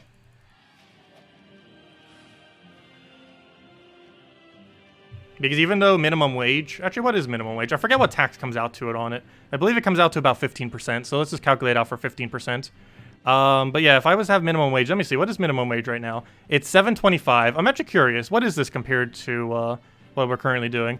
So I would have to work 400... Oh, that's not right. What's 40 times 4? So 160 hours a month times 12, 1,920 hours a year.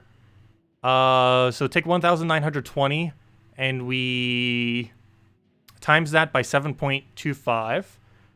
7.25. So if I was to get a job, wow, minimum wage is that low?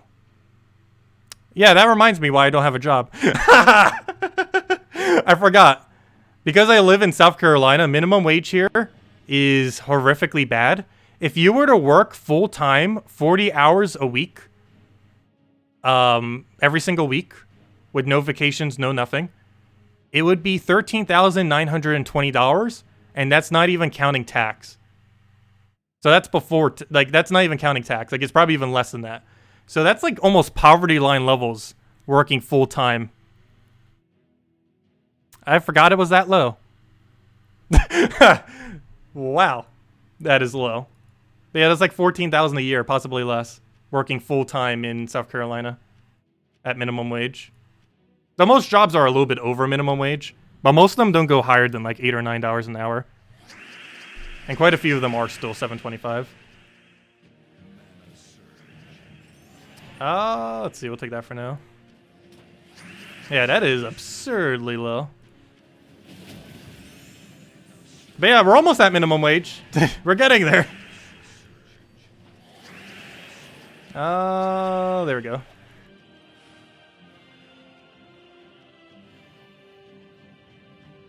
Also, let me backtrack. I missed a couple chats. What are you looking at to choose where to attack in Faction Assault? Basically multiplayer order, except you take, in this particular faction, in most factions, you take treasure rooms last.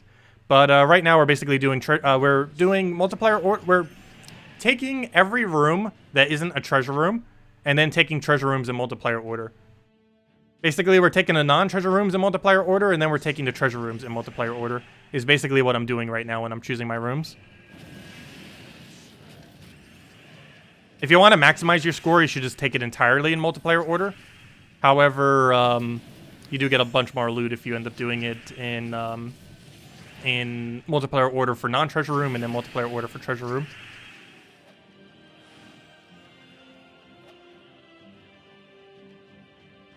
Let's see. I need every single one of you on stream. Correct, Stacy. All the time to go and watch any of your videos that we haven't watched to help you out.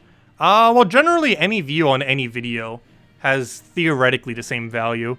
Because normally what YouTube is just checking is, they're checking clicks on ads, watch time on ads, retention time for videos and streams, or, you know, any kind of content that gets posted, which is two things. How long in... There's two different categories that goes under. The percent of how long someone stays, so let's say it's a 20-minute video, how much of that percent do they actually stay? And overall watch minutes. So, of course, if a 20-minute video, if they stay for 15, that's just 15 minutes, but it's 75%. But for something like a stream, if it's like, it'll be more watch minutes, but it's probably less time. So, for example, someone might watch for 50% of a stream, but if the stream goes for 3 hours, it's counting as 90 minutes. So, it still ends up counting towards YouTube's algorithm pretty nicely, even though it's not technically as high of a retention time. Or it's not as high as a retention percent, but it's as high as a retention time. But yeah, generally what YouTube is looking for is engagement, which means comments and likes. Also, comments on streams do count towards comments overall, towards that. They're looking for likes and dislikes. Literally, even dislikes help you, though obviously likes help more. Any engagement on a video, including like sharing a video, clicking anything off of a video, or, you know, like on the video itself, like links in description, stuff like that, generally help. Ad time watched, clicking on ads. What else helps YouTube? I believe that was mostly it. Oh, and how well people stay on your channel. Like if this stream ends, if someone like goes on to another video, that's probably one thing that is actually pretty low on my channel. It probably is decent for guides, but for streams it's probably low. One thing they also look for is like if someone goes to your channel and like keep staying on your channel, like if they binge watch a bunch of videos or something like that. The only problem with that is Gems of War content isn't really set up to be able to do that. Obviously, that's more so for things that have like series, end up exploiting the algorithm a bit better. Like obviously, let's say like the best way to do it for a gaming channel is like a Let's Play series. So for example, if someone goes and watches part 1 and then they go all the way to, like, to part 20, watching literally every single part, like something like that ends up helping the algorithm a decent amount too. But the only way to really do that on a YouTube channel is to do like a Let's Play series. There's really like no other gaming related content that would have that good of a statistic. Because even guide videos generally wouldn't, just because guide videos, someone might click on a few guides, like one after another, but they generally, it's not something that will like keep someone hooked like for a while, generally. Like they probably watch a few guides, see that I'm streaming, and then just watch a stream. But that statistic I don't think is as important.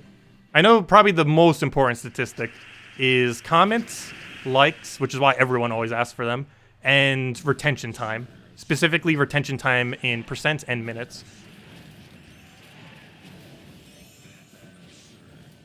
Let's see. So I believe minutes is more important than percentage. For example, I believe a 100 retention time video that's 20 minutes long isn't as effective as a stream that gets like 90 minutes of retention. I'm not 100% certain on that because we don't really know how YouTube algorithm exactly works. But last I recall from research, that's how it is.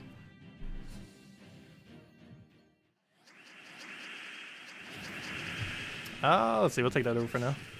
If anyone else has any other questions related to YouTube, Mixer, literally anything, obviously Gems of War. Also, I will be streaming Pokemon Shield next week. We're probably gonna do we're probably gonna just crush Bounty Hunter and then stream a lot of Pokemon Shield. Because I haven't played a Pokemon game in ages, and I feel like getting back into it. I'm going to be playing it casually though. I'm not going to be doing it competitively to any degree whatsoever. But it'll be fun. Probably play about 100 hours on stream or so, or somewhere around there. Not sure how much I'll actually do on stream. It depends how well it flows on stream as well. Because some games I'm just really bad at commentating, I've noticed from doing other games. And I'm not sure if Pokemon will end up being one of those games.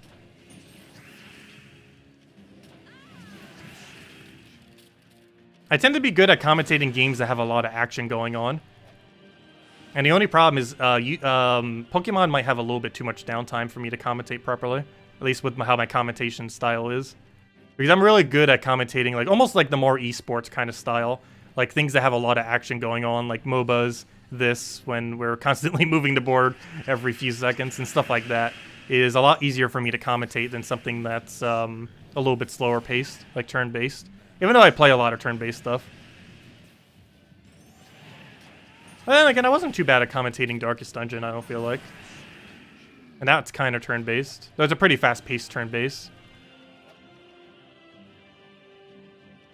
Let's see. I'll take this one for now.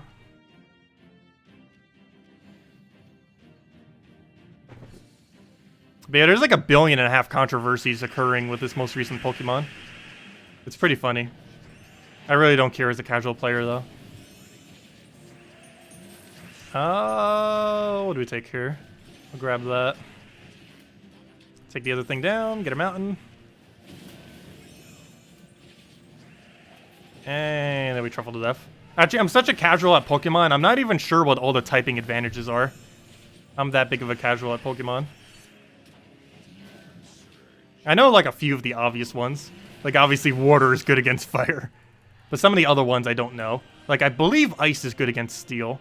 But I'm not 100% certain on that. And there's a lot of other ones like that where I just completely forget how it matches up. So is the new order of Delve profitability mirrors? Yes. The new order is now mirrors is the best. City of Thieves is second best. Necropolis is third best. And Warrens is fourth best. So if you're still using Warrens, you might want to consider finding a better one soon. Because Warrens is starting to get to the point where it is no longer a decent delve to do. It is still the only delve that gives Arcane on the final battle. So it does have that going for it.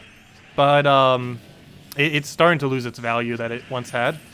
Just because so many other better delves are starting to get added to the game. Oh, so hello, Mod Mark! Welcome!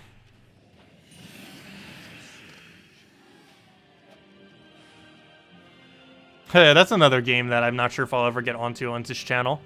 I never really covered much on this channel related to it. Though I believe my most watched video ever is actually related to it. But, RuneScape I haven't played in ages. I kind of quit for about 1.5 years now. Not sure if I'm ever going to go back. If I ever do go back, we're going to be streaming it all. I never did make an Iron Man account and play it out. Maybe I'll go and do that. I'm not sure. I feel like if we were to do an Iron Man account, that'd be like the most interesting way to do it. Because for any of you that don't know, Iron Man account on old school RuneScape is basically, you have to do everything from scratch. So there's like no grand exchange where you'd be able to go and like exchange all your items. So it makes it more of almost like a scavenger game in a way, where you have to go and craft literally everything yourself, make everything yourself, kill everything yourself. It's an interesting premise. I might get into that in the next few years. The only problem that I hate with old school RuneScape is they keep updating it so much that it started to not feel like old school RuneScape. Is the only real big issue with that game.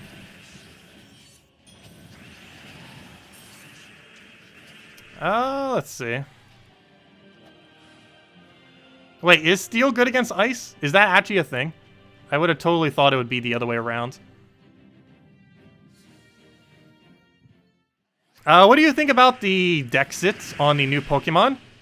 Most of my favorite Pokemon made it, so I don't care as much. Though I could definitely see people like liking a few Pokemon, and it not making it would be awful. Also, did Ditto make the cut? I actually didn't double check if Ditto made the cut. But most of the Pokemon I really like Charizard, Skuntank, and a few others, ended up making. I believe Lucario too, Goodra, and a few of the other ones that I find interesting ended up making the cut. Oh, I don't believe Tyrantrum did though. But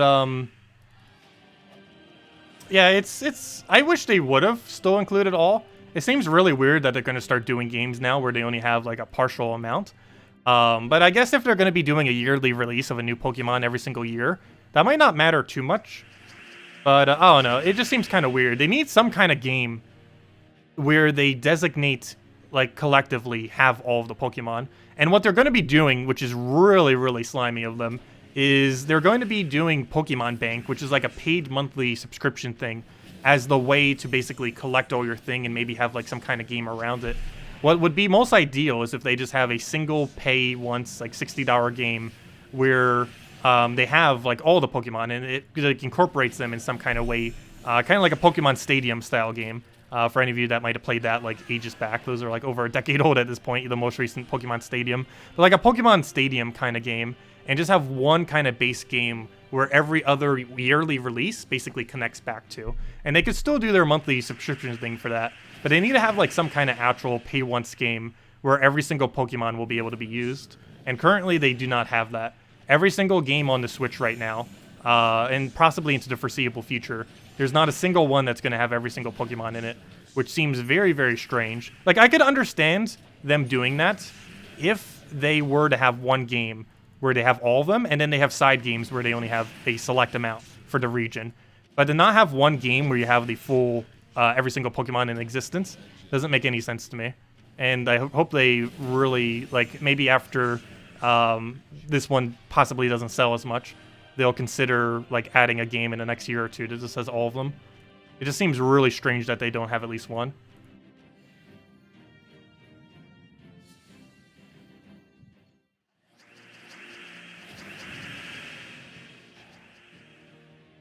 Stream just died. We're back.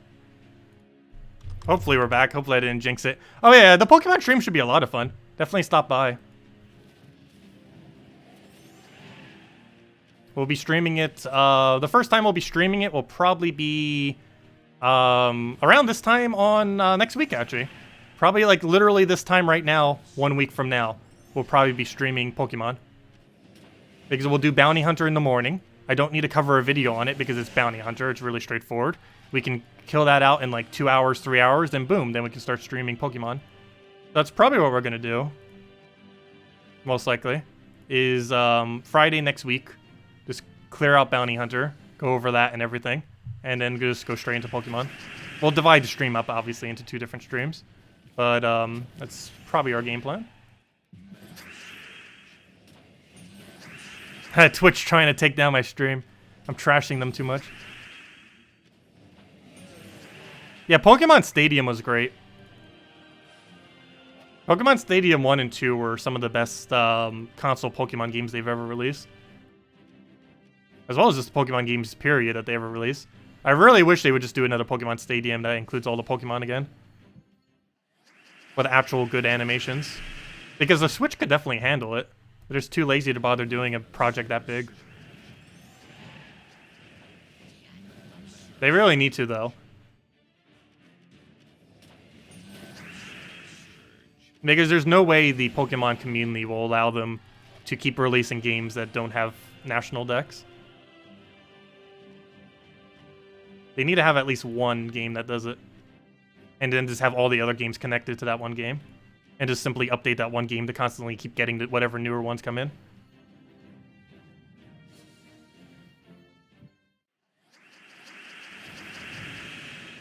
Because the really big issue that's going to happen with that is they're going to have the monthly subscriptions thing set up, which will have some kind of like probably mini games and stuff attached to it where you can use all your Pokemon. However, it's going to be monthly subscription only. There'll be no single buy option for it. So you're going to have to fork out like $5, $10 a month in order to have all of your Pokemon in one single location and to play whatever things are related to it. It's almost going to be like probably a mobile-esque thing and just have a monthly subscription. It's going to be almost as bad. It seems like they're almost going to go as bad as the route that, name went? Mario Tour. It almost seems like they're going to pull the Mario Tour model that they ended up doing with the monthly subscription and everything like that, and basically apply it to the entirety of Pokemon, which would be really, really, really, really excessively bad if they do that from a PR perspective. Like, that is almost franchise killing bad.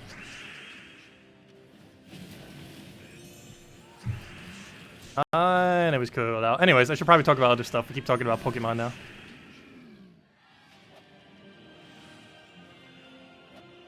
I know, that's one really annoying thing, which I hope I get my connection fixed enough that I don't have to do. I'm so used to having to repeat myself. Like, oh, yep, there we go again. I am so used to having to repeat myself as I'm repeating for like the third time. But I'm so used to having to repeat myself a billion times over. And one big problem with this is it makes it so whenever I record video content in one shot, that I sometimes start repeating myself. And it's not even me like accidentally rambling. It's more so me just constantly thinking about streams when it constantly keeps going down. And it makes me so I have to basically repeat what I've already said in order to actually get it across, which is super annoying, and I can't wait until that's never a thing anymore. Yeah, I'm going to be making some more adjustments to it that should be up hopefully by tomorrow night stream, or possibly tomorrow morning stream. Definitely by tomorrow night stream. That should hopefully make it so we don't have to deal with as many drops. I've changed settings many times, as well as programs before, but I'm going to be doing it one more time and hoping that it ends up working out better this time. Because I've learned from the past mistakes from when I've adjusted it. So hopefully I've learned enough now that even though our connection might not be the greatest, we might be able to still make it function to a point where it at least doesn't disconnect like it has been. What would you use if you don't have Mirage Queen? I would say Leprechaun, but you cannot use Leprechaun in this faction. Your next best bet is probably to do Forest Troll and just use Titan Hero class. And then just use Mountain Crusher into Forest Troll into Double Truffle.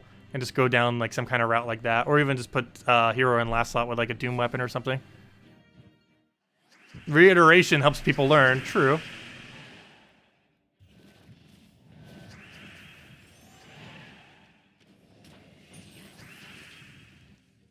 But yeah, generally you would run Leprechaun in this team. But you can run Forest Troll and just do it like a normal team as well.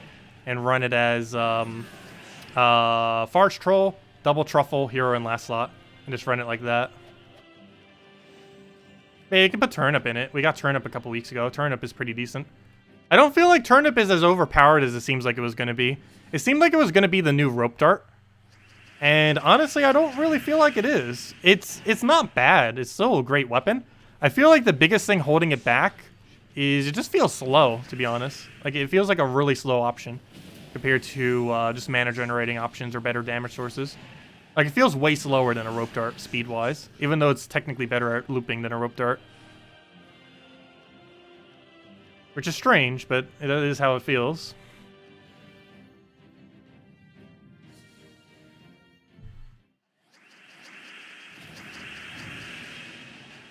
Let's see. Oh yeah, I forgot. Pokemon does have a new typing, doesn't it? Fairy. They added that like several years ago. And I've never actually played a single Pokemon game that has that typing. They did it as a dragon counter because dragons were so overpowered. And they still probably are for the most part. Because generally in Pokemon games, and just in games in general, dragons tend to be more towards legendary. Even in Gems of War, there's more dragons under the legendary category than any other rarity. Actually, there might be more under legend than every other rarity combined for dragons in Gems of War. I know at one point it used to be like a 8-to-1 ratio or something. This is absurd how many legendary dragons we had until we ended up getting Dragon's Claw Kingdom. Then we started getting some lower rarity dragons. But for the longest time, like almost every dragon in Gems of War was legend. Particularly when the game launched. I don't even think there was a single thing that wasn't a legend dragon when the game launched. Like, the entire typing was just legends. Similar to how Damon's has a lot of legends and mythics. Dragons were kind of the same way, but mostly just legends. Obviously, mythics didn't exist when the game first started, though. Yeah, Forest Troll 2 times Gob Truffle. Goblin Shaman, I'm not sure about Goblin Shaman. Goblin Shaman's a bit slow. In the current state of the game, I wouldn't really advise using Goblin Shaman, personally. It's just a really slow option, based on other options that exist. At one point in the game, it used to be amazing. Though, there's just much better options these days.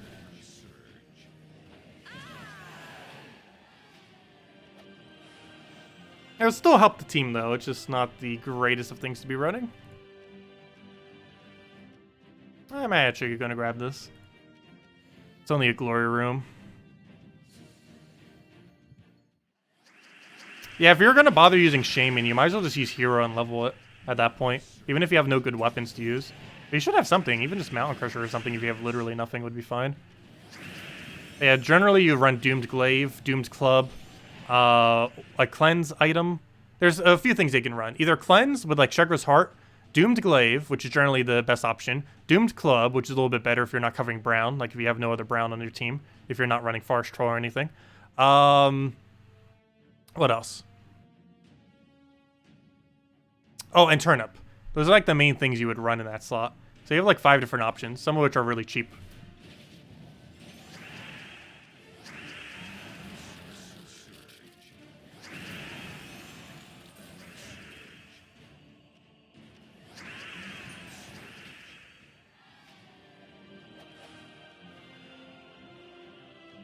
Oh yeah, Submerge is really annoying with Truffle.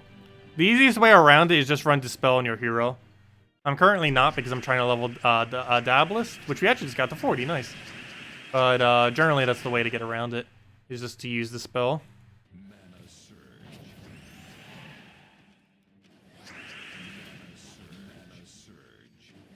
Yeah, normally with this team you do want to have Leaf Storm. Right now I'm kind of just using Mountain Crusher as a alternative with Brown Storm. But you do generally want to use a Leaf Storm. It ends up helping it out quite a bit, having that as a option to use. All right, we'll take this one, take the other one, and then just grab right into Final Battle. Also, I lied. We'll probably hand out a code at 150, not at 200. I forgot, delves take time. Yeah, each delve takes like, well, this deep they start to take around, I believe, about 8 minutes or so. Somewhere around there. Anything lower than 8 minutes is pretty decent for a delve.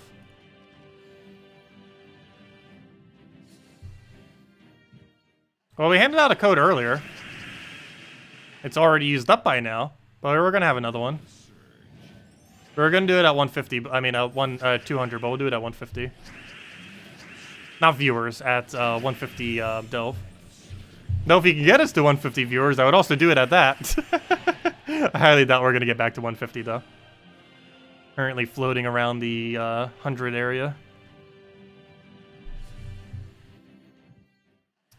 Well, we'll grab the, what do we even take here? Let's grab a red to all that for now. Is there a difference in loot between Necropolis and Hall of Mirrors? Yes, Hall of Mirrors is way stronger. Big enough to make it worth switching, yes. It is a big enough loot difference that I would say it is worth switching from Necropolis to Hall of Mirrors. If you're still doing Warrens or Necropolis, it is worth upgrading. If you're doing City of Thieves, you might as well just stay with City of Thieves because it's not much of an upgrade. And in some delves, you can actually get more loot from City of Thieves.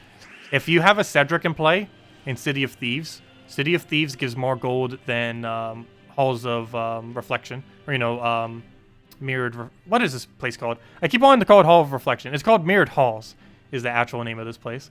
But, yeah, you can actually get more gold from City of Thieves if there's a Cedric within the delve. If and only if. And the main reason for that is in Mirrored Halls, you have to go 3 rooms in order to reach a Cedric. Whereas in this room, or in this place, you only have to move 1 room, and then you can already be at a Cedric. For City of Thieves. Oh yeah, we were talking about Twitch quite a bit. We also brought up Pokemon because the next Pokemon game's coming out next week and we'll be streaming it. Also, we're starting up Mixer probably tomorrow.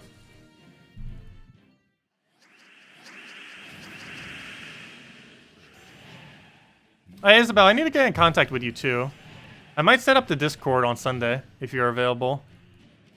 I'm not sure what we need to do to go about that. But I should probably go do that. I've been meaning to for ages and just keep putting it off.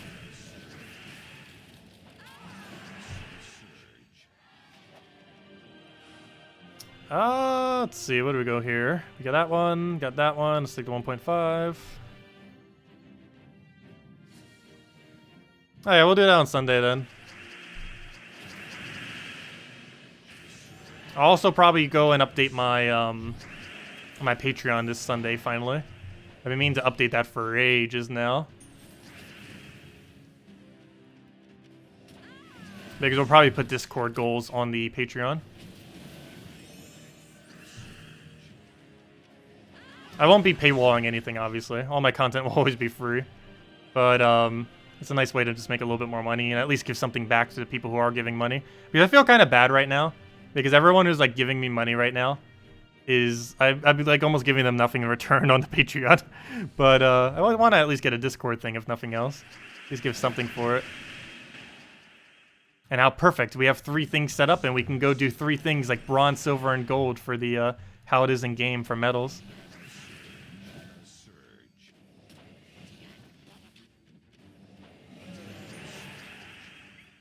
Let's see. Also, we will have a subscription thing for Mixer as well once we get partnered. And that gives a similar cut to how much Patreon gives, unlike YouTube and Twitch, which takes an absurd amount of the cut.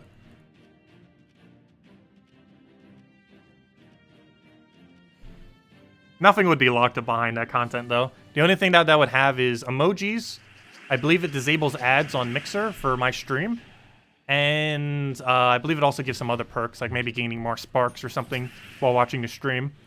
I think it has some kind of other perk related to it. I believe you also get 1 free subscription if you're a part of some kind of Microsoft subscription thing. I think it's for Xbox, if there's any Xbox users out there. It's probably a lot less as far as how many people have Amazon Prime, but there's some amount of people out there that probably have their thing. Because they kind of run it the same way that Amazon Prime is ran, where you get 1 free sub if you are an Amazon Prime member for Twitch. And Mixer does the same thing for something Microsoft related. I need to figure out what that is actually called, because I actually completely forget what it is that's associated to it. But it's something Xbox related.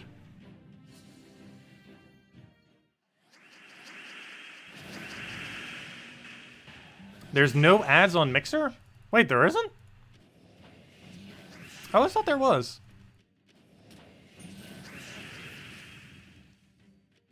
That's interesting.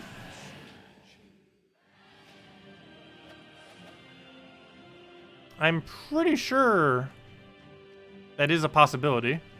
It might just be that people that aren't partnered just don't have it on. And people that are just streaming just didn't happen to roll one, but I'm almost guaranteed there is. You use ad block, haha. But last I recall, there is. But again, I haven't used Mixer enough to actually 100% know. There is no ads on Mixer? Interesting. Okay. That's definitely helpful then.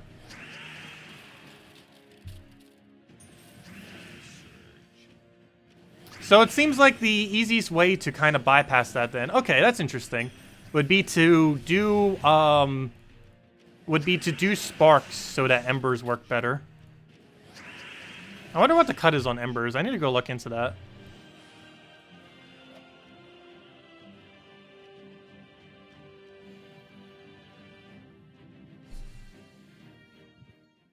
How you hate ads make you depressed. I personally don't use ad block because I know as someone who makes money from ads how important those ads are. So I personally don't use ad block. But the other reason is sometimes you see enticing things on ads. Though I feel like a lot of YouTube ads are really predatory.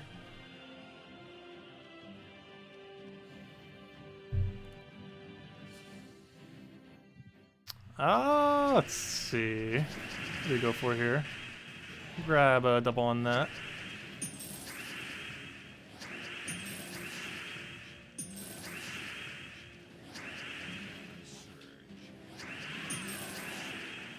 And all of them are dead.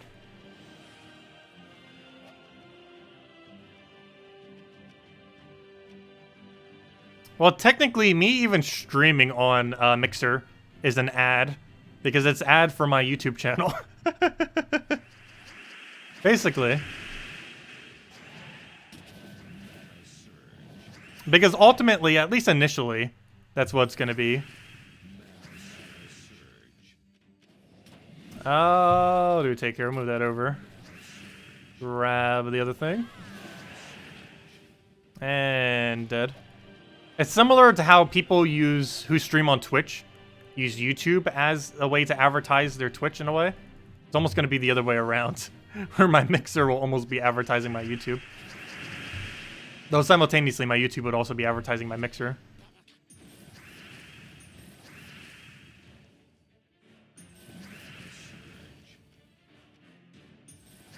And then get all that cleared.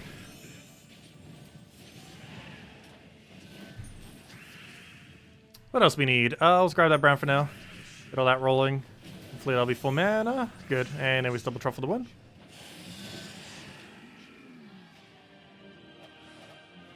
Oh no. Yeah, that's one concern of why I might not use Iron Gut here. I'm still not sure if I will use Iron Gut or Zoogoth for anything. But one really big thing that you have to be careful of in this stealth is if you run Iron Gut, Zoogoth, or any similar option, they can copy your Iron Gut, and they can devour you. It's very unlikely that they'd be able to do that, because not only would they need to get full mana for their ability, they would also have to get full mana for Iron Gut after that, and you can just simply devour their Iron Gut before they get the chance.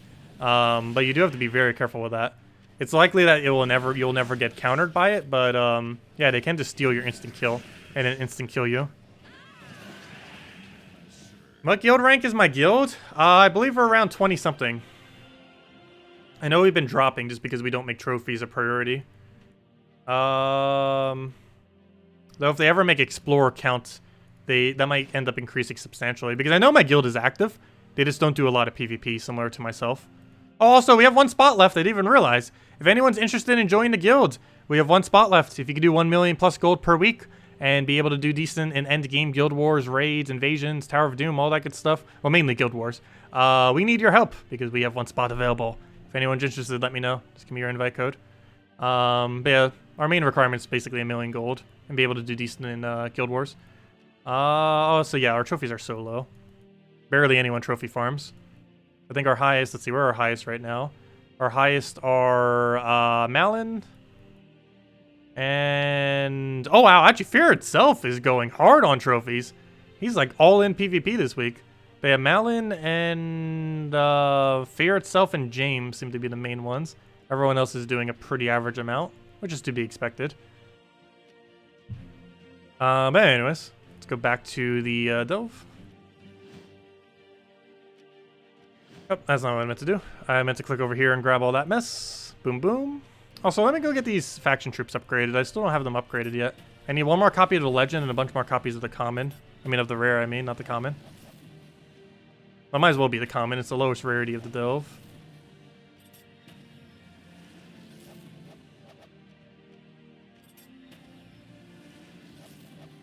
Oh, no, I don't play PvP that often, personally. Especially in the current state of the game. I just don't really see a justification for it when Explorer exists in the current state.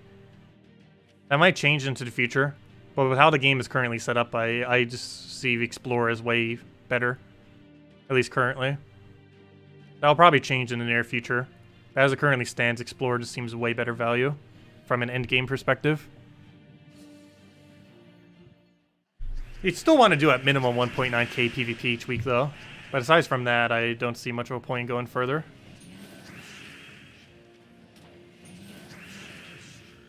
At least relative to Explore farming, from a loot perspective.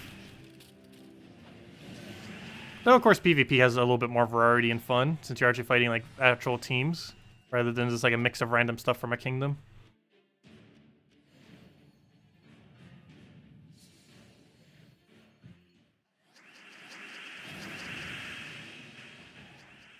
Alright, we'll go grab that for now.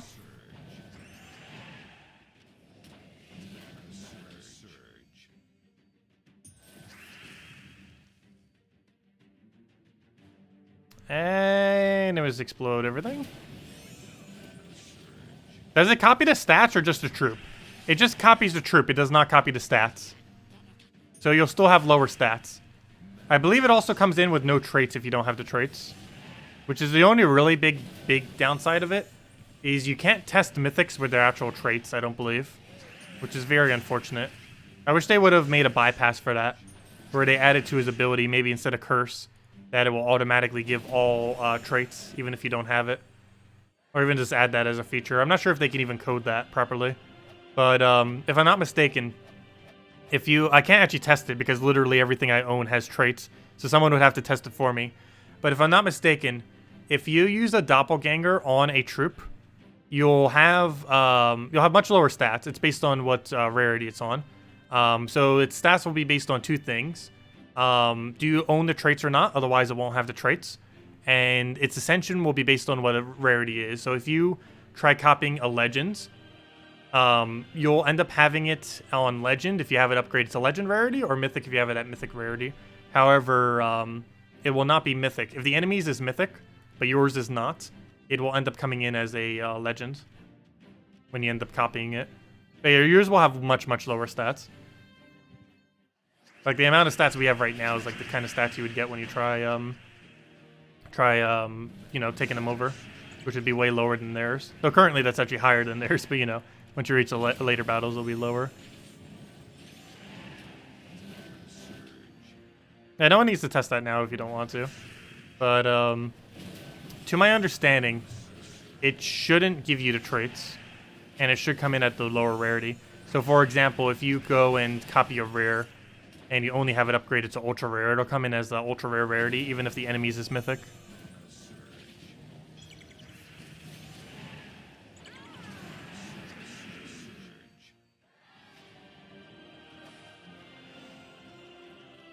If you farm this dove, what level should you keep it at? 20. You should always farm every dove at 20 if you can. Just because it's the quickest to do it at 20. Because you can just quick kill it with Rowan or Truffle or any similar option. And just one-shot the entire thing in one cast. Rowan likely being your best option.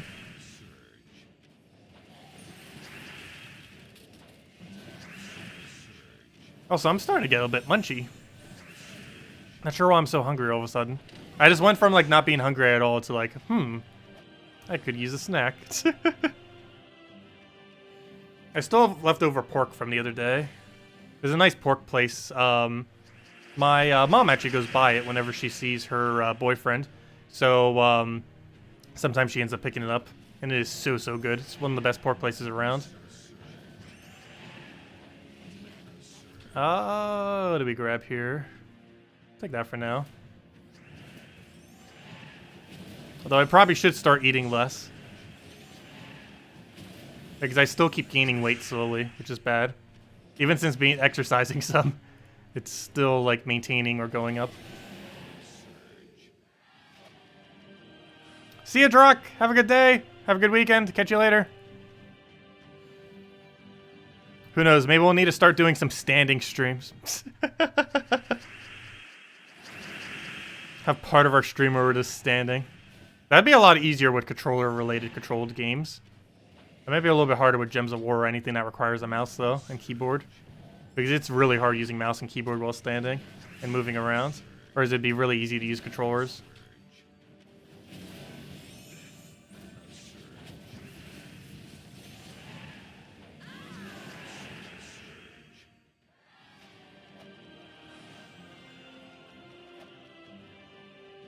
Treadmill stream. Ha ha ha.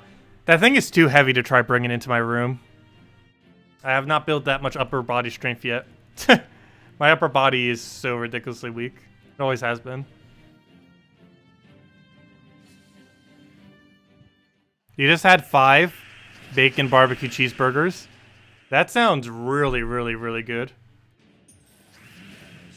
I've had 3 before in one day. And I wonder why I'm so heavy. But yeah, I had it from Wendy's before. Like the Baconators. I had 3 of them in one day before. I had 2 of them and then another one like an hour later. Oh, let's see, we'll go for that. Normally I don't eat that much.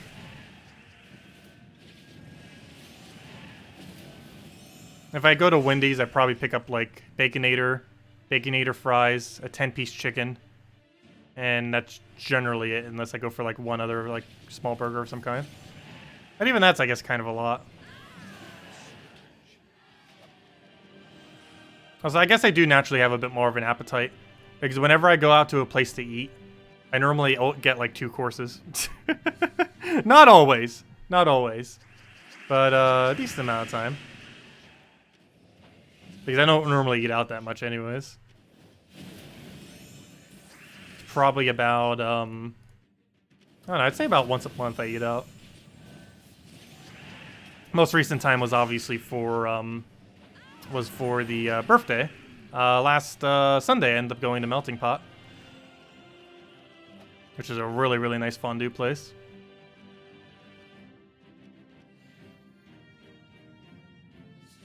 Europe is bad at fast food. The biggest issue with my current area is while there is a lot of options to eat, a lot of fast food places are really, really bad quality. And the main reason for this is the entirety of this state, as I mentioned, is minimum wage of $7.25. And $7.25 is an extremely small amount of money to pay someone for actual, like, work. Not that YouTube isn't actual work, but, you know, for, like, actual, like, labor and such like that, where you actually have to physically go to a location to go do the job.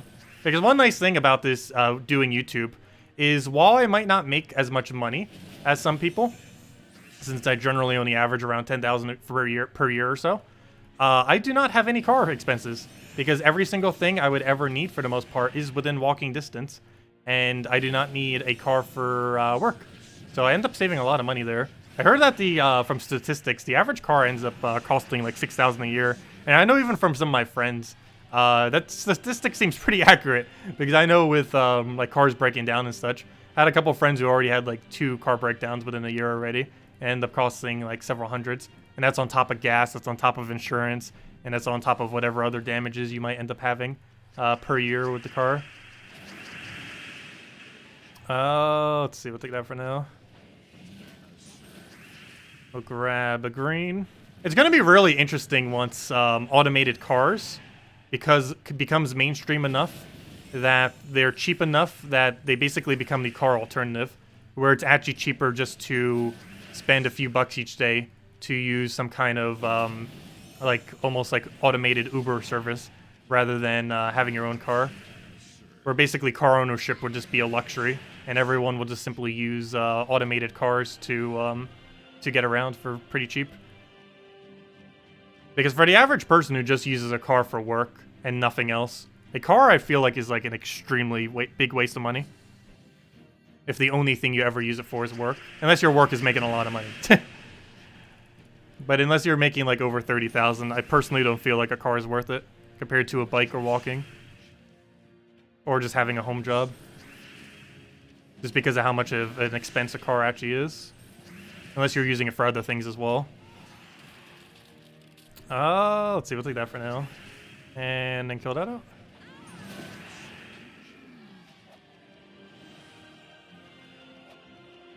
There we go. Let's see, we got this one, got this one. Yeah, we'll take this and then go take the other 3. Do a little square shape. You enjoy life a lot more with a vehicle. True. It has a lot more flexibility than not having a vehicle. I travel around enough, not like excessively, but enough that I really don't feel like I would want one. Just because my housing situation tends to change a lot. I've actually changed houses. I've moved probably around 20 times in my life. It's probably a little over 20. So I'm just so used to constantly leaving that things that are like limited to a certain area I generally don't really ever tend to buy. But the main one being furniture. I own like no furniture. I think all the furniture in my room was like near free. Like stuff that people were throwing out. Like very few items were like actual bought items. Other than obviously all the stuff for the stream. But that doesn't really count. But like as far as like actual like, you know, like couches, chairs, other stuff like that is all like excessively cheap stuff. Just because I'm so used to moving and having to leave it all behind. It's because it's so expensive to bring furniture, especially long distances.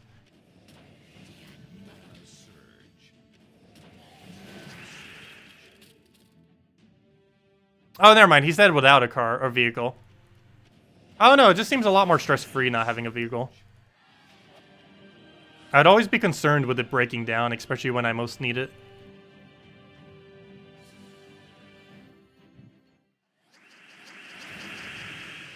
I'll take that for now. We'll grab a brown. Grab red. Get our mountain going.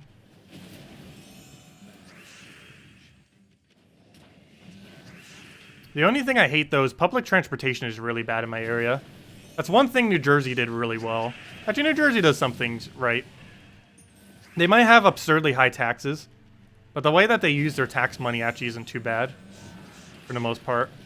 Like, they have pretty decent healthcare. They have pretty decent public transportation. And while it's not the absolute greatest, it's, I don't know, I feel like it's overall worth it. Also, minimum wage is way higher there. It's also close enough to New York that a lot of people just live in New Jersey and work in New York.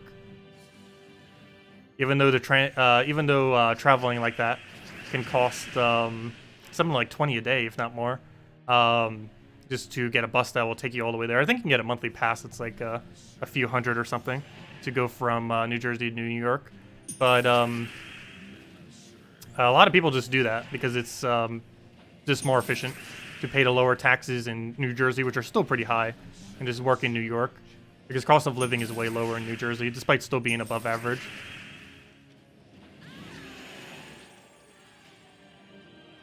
Haha, New Jersey. New Jersey is not that bad. I hear a lot of people talk trash about New Jersey. It's not as bad as people say, for the most part. Kind of. I know, a lot of people are horrible there, personality-wise. Not everyone, though. Also, there's like 1.5 billion police in New Jersey, it feels like. Like, you look in any direction, all you see are police, it feels like. Like, you do not want to ever speed in New Jersey. They even set up cameras on every single light in New Jersey, and they eventually had to take it down because it was, like, illegal to some degree. They still use it for, like, extremely criminal activity, but they're not allowed to, like, hand out tickets based on using those cameras anymore. Because they were doing it to hand out tickets like candy, basically, back when they had them operational, or, you know, like fully working. I believe they're still on, they just don't really use it for much now. Oh, you live in New Jersey? Loaded government everywhere. I don't know, I honestly don't mind big government if it actually, like, solves problems that the private market can't end up solving. Because there's a lot of things that there's just no monetary reason to really bother doing, but there's still a reason to end up doing it. Like, for example, keeping the environment healthy. There is no, like, incentive from a profit perspective for a corporation to do that. But from a government perspective, they can end up doing that. There's some really, really niche instances where big government, I do feel like, is nice. But overall, yes, I do feel like government should be smaller. But there are specific instances that the private market will never have the incentive to do. What do we go for here? We'll go for that for now.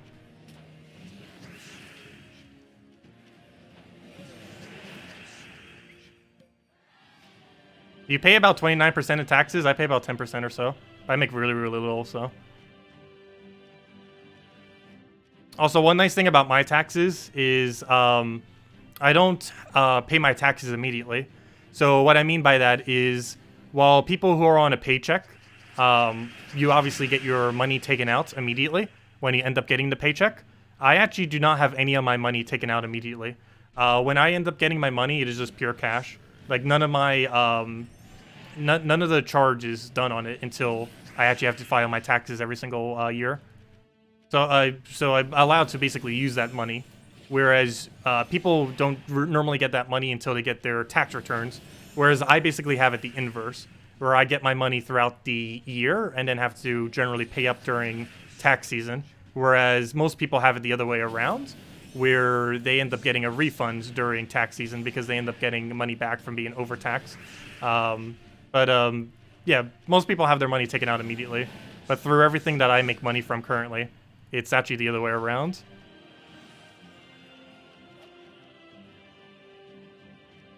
Let's see. Which is nice if I ever need to invest the money into something.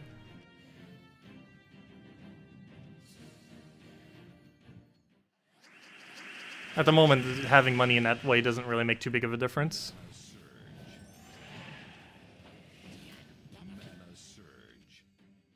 Let's see. We'll take that for now. Grab the other hit. Also, why the United States doesn't have automatic taxes, I do not know. The fact that we still have to file for taxes just seems absurd. The only reason why that's still even in place is because it's lobbied like crazy by things like H&R Block and whatever those other places are called. I think H&R Block is what it's called. All those tax places. Because the tax code is so ridiculously confusing. Let's see what we take there. Grab that. Grab a truffle. Double truffle.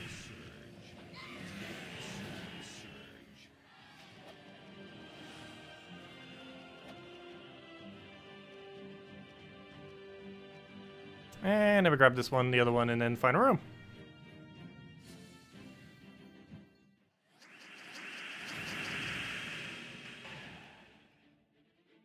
New Jersey is a disaster of corruption and theft. Though that's almost all politics. Though Chris Christie was pretty bad. Let's see. We'll take that over. Grab a mountain. I still can't believe he actually ran for president. I thought it was a joke at first when he ended up running in 2016. But he was like actually serious. Let's see, we'll go for that for now. What I find even funnier is he didn't even get like an appointment on the administration. Because that was like one of his other reasons for running. Was to try to get into Trump's administration. But then he still wasn't able to.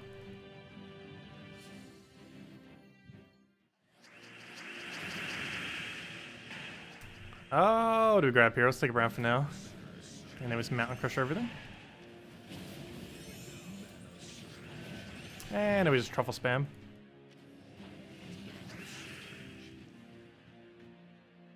Haha! You were hoping he'd win just so he'd leave the state.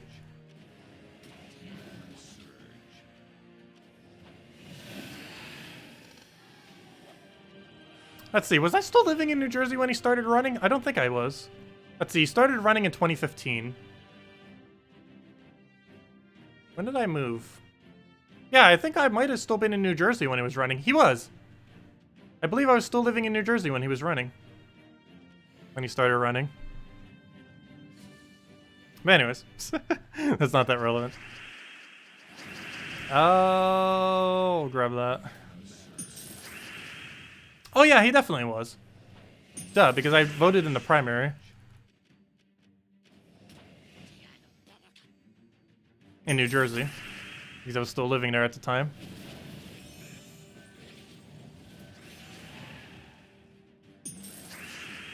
Okay, we'll grab that. Get a truffle. I don't think I'd ever move back to New Jersey, though. The only way I would ever move back to New Jersey is maybe with a friend or with family. But I don't really foresee that happening anytime soon if I was to do it. Given that my main income right now is YouTube, it really doesn't make sense to move to some place like New Jersey. Just because right now, I make the same amount of money regardless of where my location is. So it'd make the most amount of sense to live in the cheapest possible location. And South Carolina is one of the cheapest states in the country. We'll grab that for now. Get truffle rolling. Get our mountain everywhere. Chris Christie was running in 2016. He's not running in 2020. Actually, I don't even know what he's doing these days. He probably found some other random job. I don't think he's even in politics anymore. Or if he is, he's not doing anything too relevant.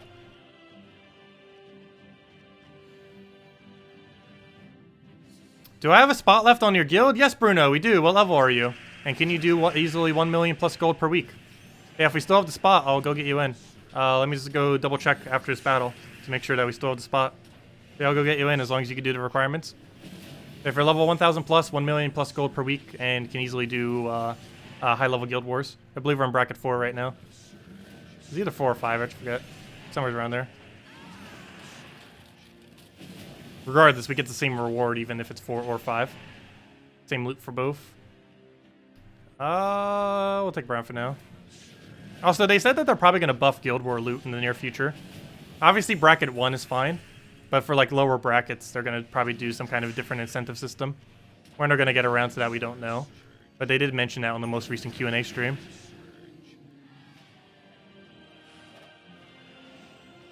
Be interesting to see how they change it up.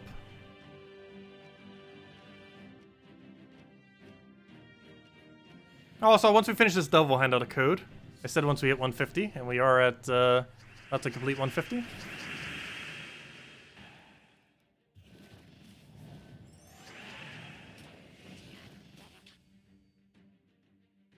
I'll grab that. Get a mountain crusher everywhere.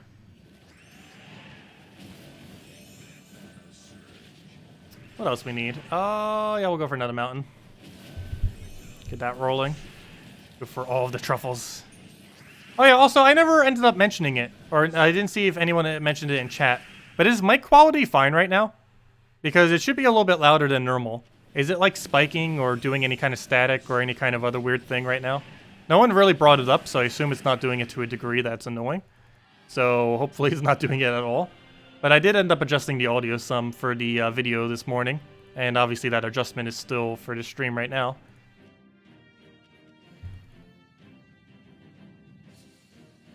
Okay, what do I take here? Grab a mountain. Get all that rolling into each other. Get another one going. Do it again. And then we just truffle spam until we win. Grab the brown over and then this mountain. Then we're good to go. And then we spam all the truffles.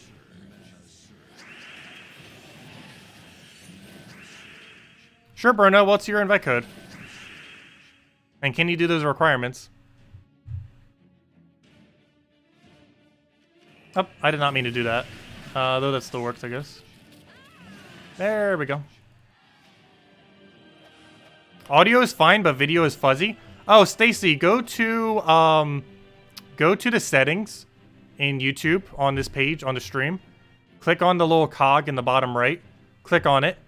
And then click on like 720 or 4080. Like anything that isn't auto.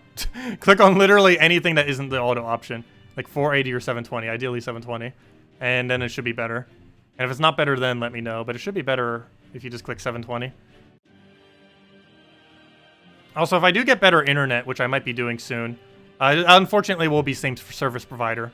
But it will be better internet, hopefully. We might start streaming at 1080p. Currently, I stream at 720p. And that's mainly because the higher you go, the more intense it is on the connection. But if we upgrade, we might actually be able to do 1080. That, or hopefully we could do 720 without dropping. Gosh. But anyways, let me go do code because I just said I was do a code, and we will do code. Let's go to the code section. Go mark it down. Go from there. But yeah, we're almost at the halfway part of the faction. We're getting there. Making progress. By tonight, we'll almost be halfway. Let me make sure this code works. Should be. Just want to double check. Nice, it does. Grab that right there. Paste it in. Copy, copy. And here you guys go. Here is the redeem code. Where'd it go? Where'd it go? Where'd it go? Hold up. Is that it? Yep, there we go.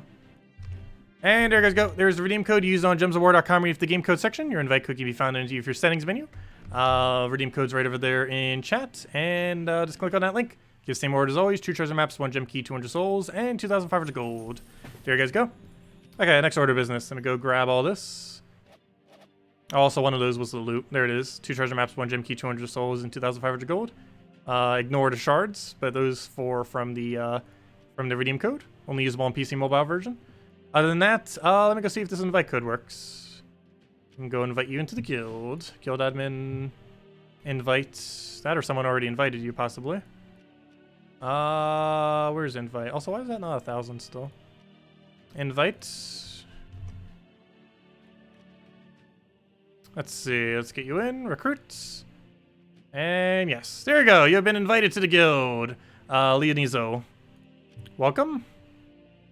Join by invite only. That's good. Oh, there's not an in-between option. Yeah, that's about where we are. We're not like ultra hardcore, but Still get everything done. I still do high-level guild wars and stuff like that. But there we go. Anyways, next order of business. Also, someone asked me earlier what we are at for trophies, but I don't think I ever bothered checking it. Oh yeah, we're at 21. And top is top 25. Oh no, we're almost falling off. Though we still have like a 200,000 gap, so we should be fine. But yeah, we're starting to fall off. We were as high as like top 10 before. Actually, even higher, like around there or so. But we have dropped just because we haven't really been trophy prioritizing at all. Anonymous and Intrum still fighting it out though. And now they're finally having competition from other delves in there. Or from other from other guilds, I mean. But anyways, let's go and head back to the grind. Go and do the faction. Where'd it go? Right over here. Keep making progress. Okay, yeah, we'll go do this one. Do it multiplayer order, of course, and none of them can be higher than this because the other room's a tier 3, and the highest a tier 3 can be is 1.3, at least currently.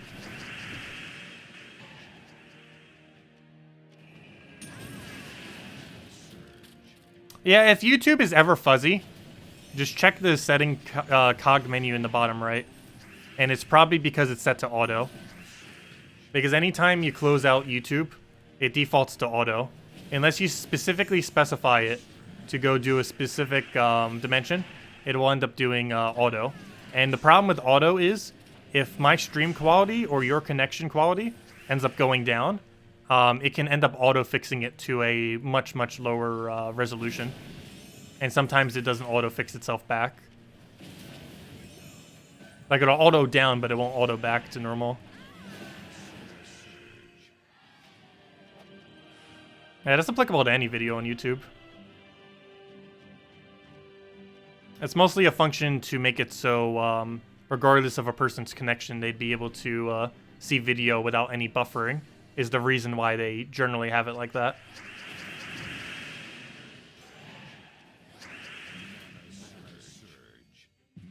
Oh, we'll go for that. Grab our truffles. And there we go.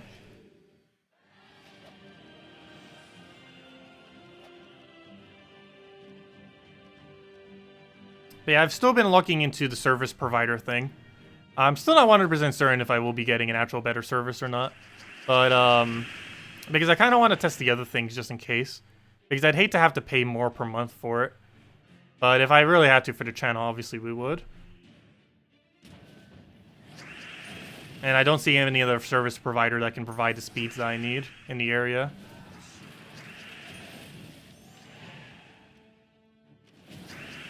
Like, there are other service providers I did find, but none of them would be high enough quality for what I need for streaming. Because even right now, what I have, the basic package of what I have, is actually better than the best package of the other service providers. Which seems kind of weird, given that this is already bad as well. But, that is the case. Is it tax deductible? There's a lot of things that I probably should be tax deducting that I haven't been. My biggest issue is I'm not sure of what the full list of tax deductible things are. And I also spend so little on things per year that the amount I would even save would probably only be like a few hundred. But hey, a few hundred adds up. It's one of the reasons why I don't normally bother keeping up with it.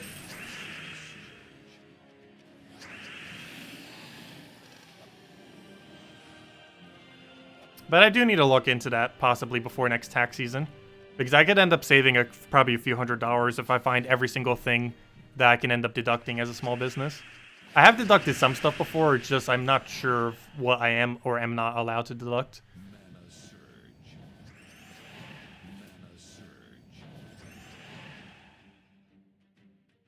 For example, one thing I bought last year for the channel was a Nintendo Switch and a capture card and a TV.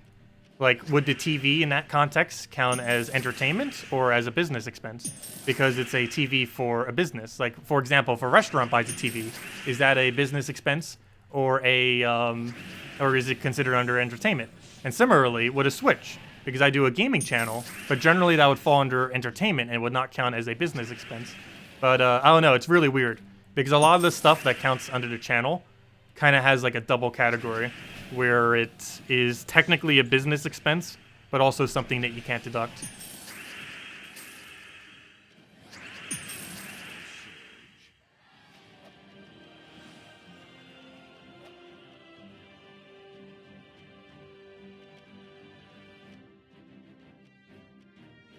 Because if stuff like that can start counting as business expenses, I can start counting like almost anything as business expenses, if that actually counts as business expense. Let's see. Grab that.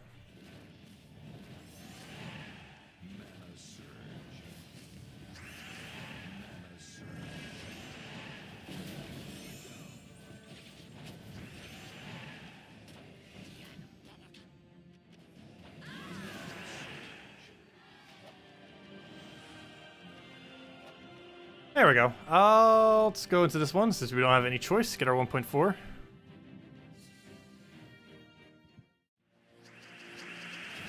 Yeah, I have filed on my own a couple times just because it's cheaper. But I might be able to just pay a little bit of money and get more in return. So I might do that this year. Just to see what kind of deductibles I can get.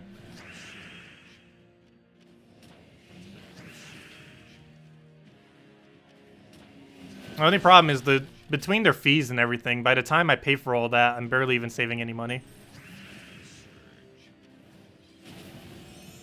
Because I spend at most... Well, this year might be a little bit different because I'm getting a PC and everything. But I spend at most, on average, probably like 1,000 on the channel a year through various things.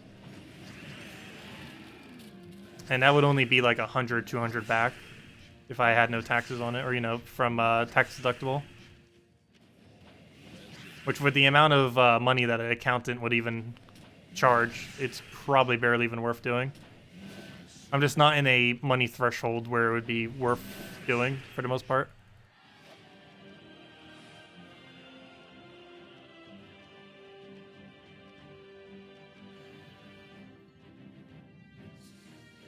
All the deductibles to go to VIP 20, no. That definitely is not happening. I can assure you that.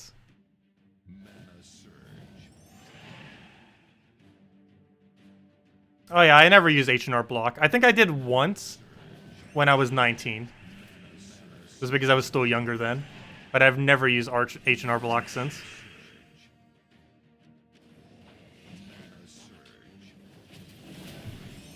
I know my mom uses some local place, so I might just use hers then.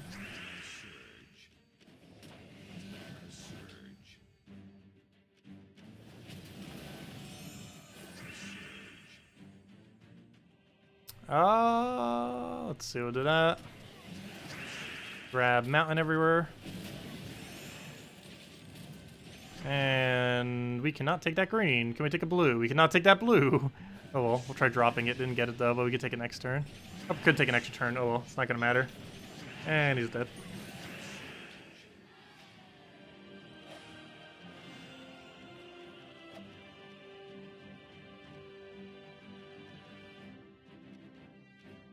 I've never actually used one of the online things. Might be worth looking into. Oh, and I never really paid too much attention to taxes. I've never really made enough money where it'd be worth paying attention to taxes. But in the next 2 to 3 years, this channel is probably going to grow enough where I probably should pay more attention to everything that I can deduct and everything. Because right now, it might be able to save me hundreds, but give it a few years and I might be able to save thousands. Because right now, it just doesn't seem worth the effort. Not to mention there might be some upfront costs in trying to figure it all out. If I actually use a professional for it.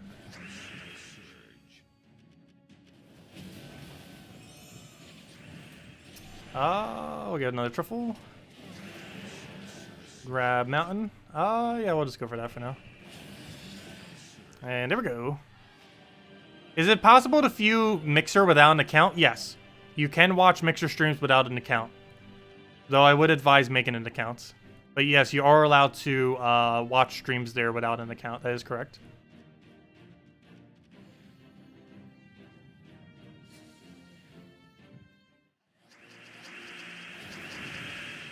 Okay, I'll go get a truffle there. Grab some browns. Get a mountain all over the place.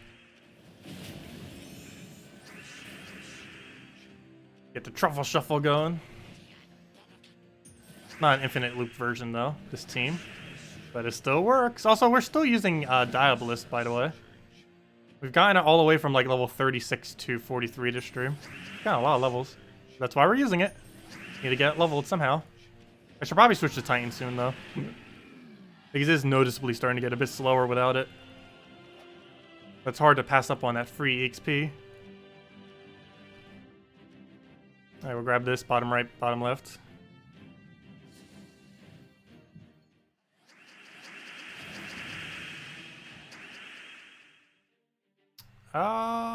Let's see. I'll take brown for now. Oh, I should take that purple first.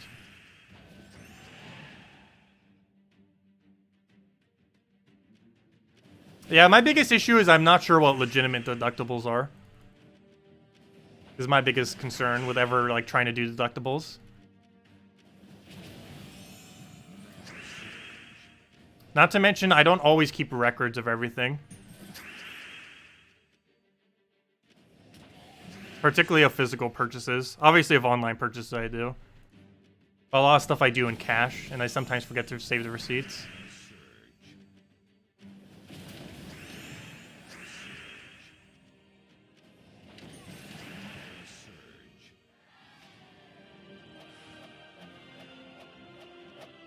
But yeah, I'll need to look into it more this year.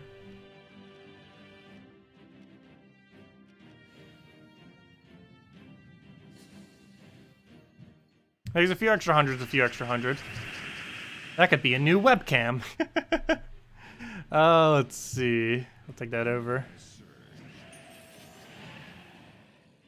Grab the blues.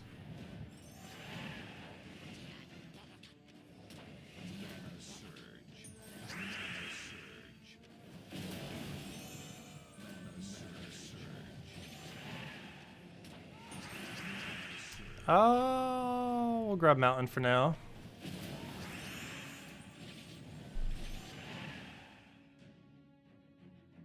Yes, delve orders do have an order. You generally go in multiplier order. There is two reasons for this. One is it increases the amount of points that you get per room, and also increases the amount of loot that you get per room. The end goal will still give you the same amount of loot. However, the loot that you get along the way will be increased by about 10 to 15% if you do multiplier order compared to just doing them randomly.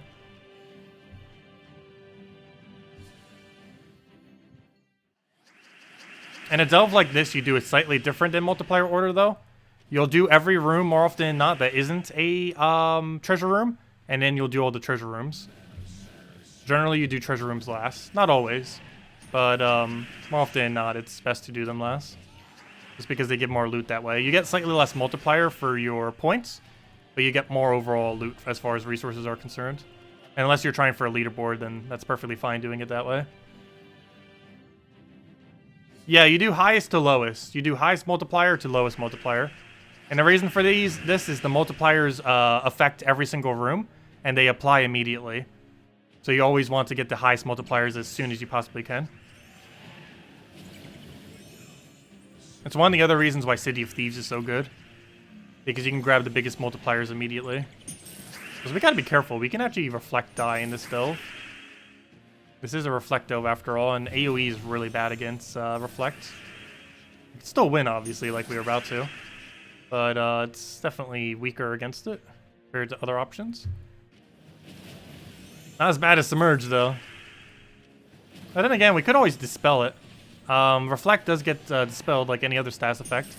So I might need to bring out that spell soon, though we'll have to change our hero class, though, if we did that. Well, we'll do it soonish. Probably for tonight's stream. I think for now we'll still try Diabolysis maybe one more time. Also, we're almost level 1,490. Nice. Let's go get one more delve done for now, and then I'm probably gonna grab a bite to eat because I could feel my stomach gurgling, and then we'll be back later tonight. So if anyone still has any questions or anything you want me to go over, let me know. Otherwise, after we finish out this delve, we'll be back in about 4.5 hours from now, and we'll be streaming pretty much more of the delves once we come back. Obviously, we'll be streaming almost all weekend to get it completed. As delves are not quick, that's for sure. The entirety of delves takes like 8 to 10 hours normally, around there, to go all the way from 20 to 500 completion, pure faction completion.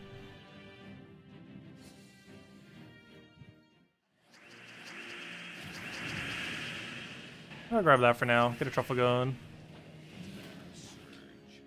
Grab a greens, grab another green, and then just go double truffle. Unfortunately, the other guy doesn't have mana yet.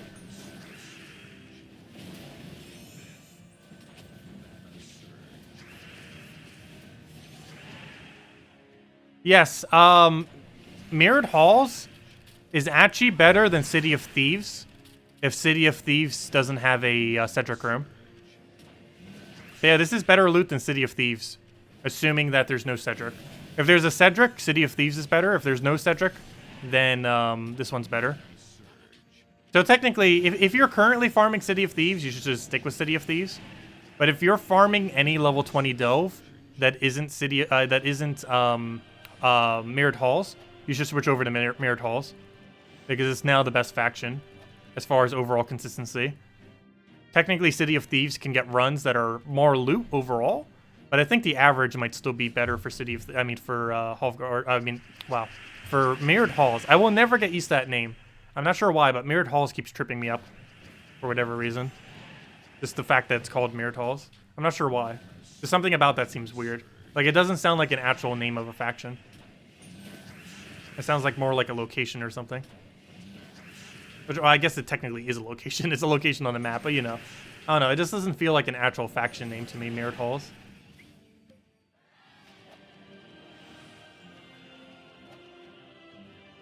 I might just call it Halls of Reflection. That's what the delve itself is called. I wonder if they forgot to change the dialogue. Is every single delve like that? I'm pretty sure all of them are called based on what the delve is called. Oh no, never mind, that's called the Great Warrens. I never even noticed that. All of Guardians is called, never mind, I don't have any battles there because we used them all up earlier.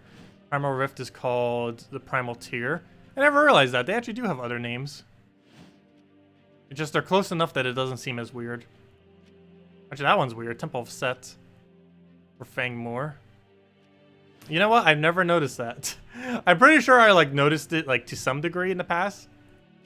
But I guess I just forgot or something. Anyways, let me grab this pet before I forget. Let me just do it with the Ballistus with Key Team. Seems like a fine way to go. If you're doing level 20 spam, you complete 20 completely. Then you spam level 20, constantly running away before you complete out the delve. I mean, sorry. If you're doing it for the faction event, what you do is you run before you complete out the delve. If you're doing it for the dailies, so you're just farming level 20 at 1x multiplier off your faction itself, the way you should do it is you complete out the delve of level 20, and then you keep repeating the delve on level 20 at 1x multiplier, and you do it to full completion. But you only do it at level 20, not 30. Only do the 21 at 1x multiplier, and you just keep doing that forever. And that's how you farm delves. You just stick there forever at level 20 and just keep doing it. And don't ever accidentally click the 30. And if you do, just run away or just do it without doing the final room. And just run away before you finish out the final room. But when you're spamming level 20, you actually complete it out completely. Every single room, including the boss room. You don't run away because you have to get more loot from completing out the final chest. It's more loot doing 20 at 1x multiplier, completing it all out, than it is doing 20 at 2x multiplier, not completing it all out. Which is why you should always go for the completion. What should you buy your girlfriend for her birthday? That's a hard question. Oh no, I'm bad at understanding females. I don't know, take her out to a nice place to eat or something. So that's not like a physical thing she can actually have, though. Oh no, I'm really bad with gifts in general.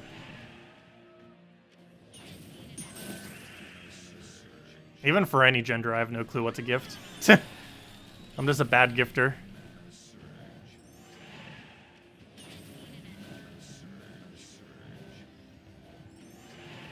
There we go.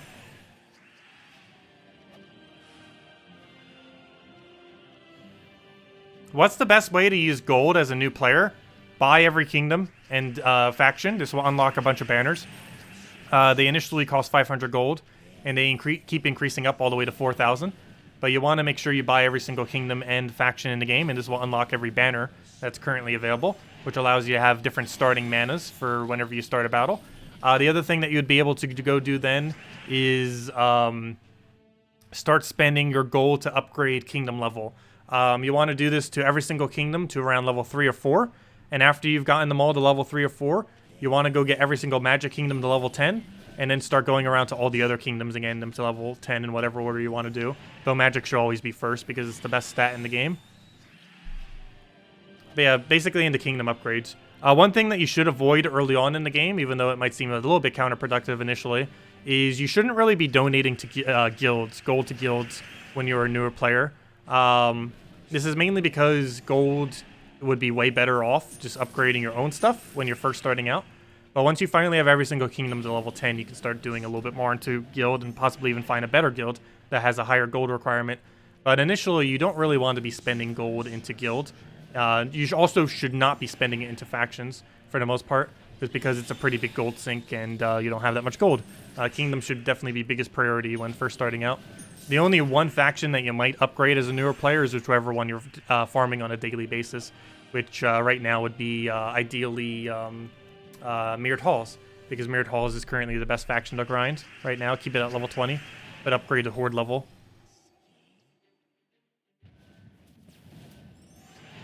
Let's see. Tickets for an event she'd like. That'd be pretty nice too. So now if she's an introvert though. Because I know I personally would like hate something like that. Because I would like never use the tickets most likely. I'm not big on like social events or like big events or stuff like that.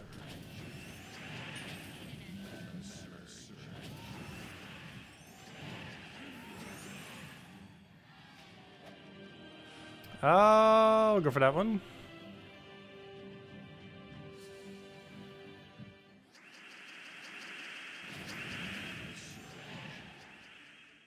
Grab our gold, get our red, and that should be enough to get it going. And then we destroy all the things. And then we'll go complete out the faction like I mentioned.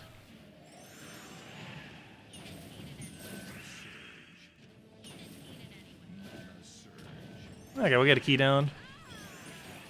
Poking them. Pokety poke poke.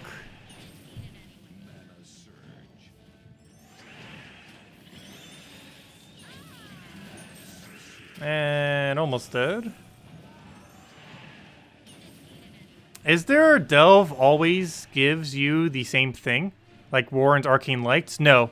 One interesting thing about Warren's is it is the only faction in the entire game that has a consistent arcane drop. There is not a single other faction that has a 100% chance for any arcane in the game. Or for any trait stone, just period. But for whatever reason, Warren's does, for obviously Arcane Lights. But no, currently no other faction is set up that way. Which is kind of weird that's literally the only one.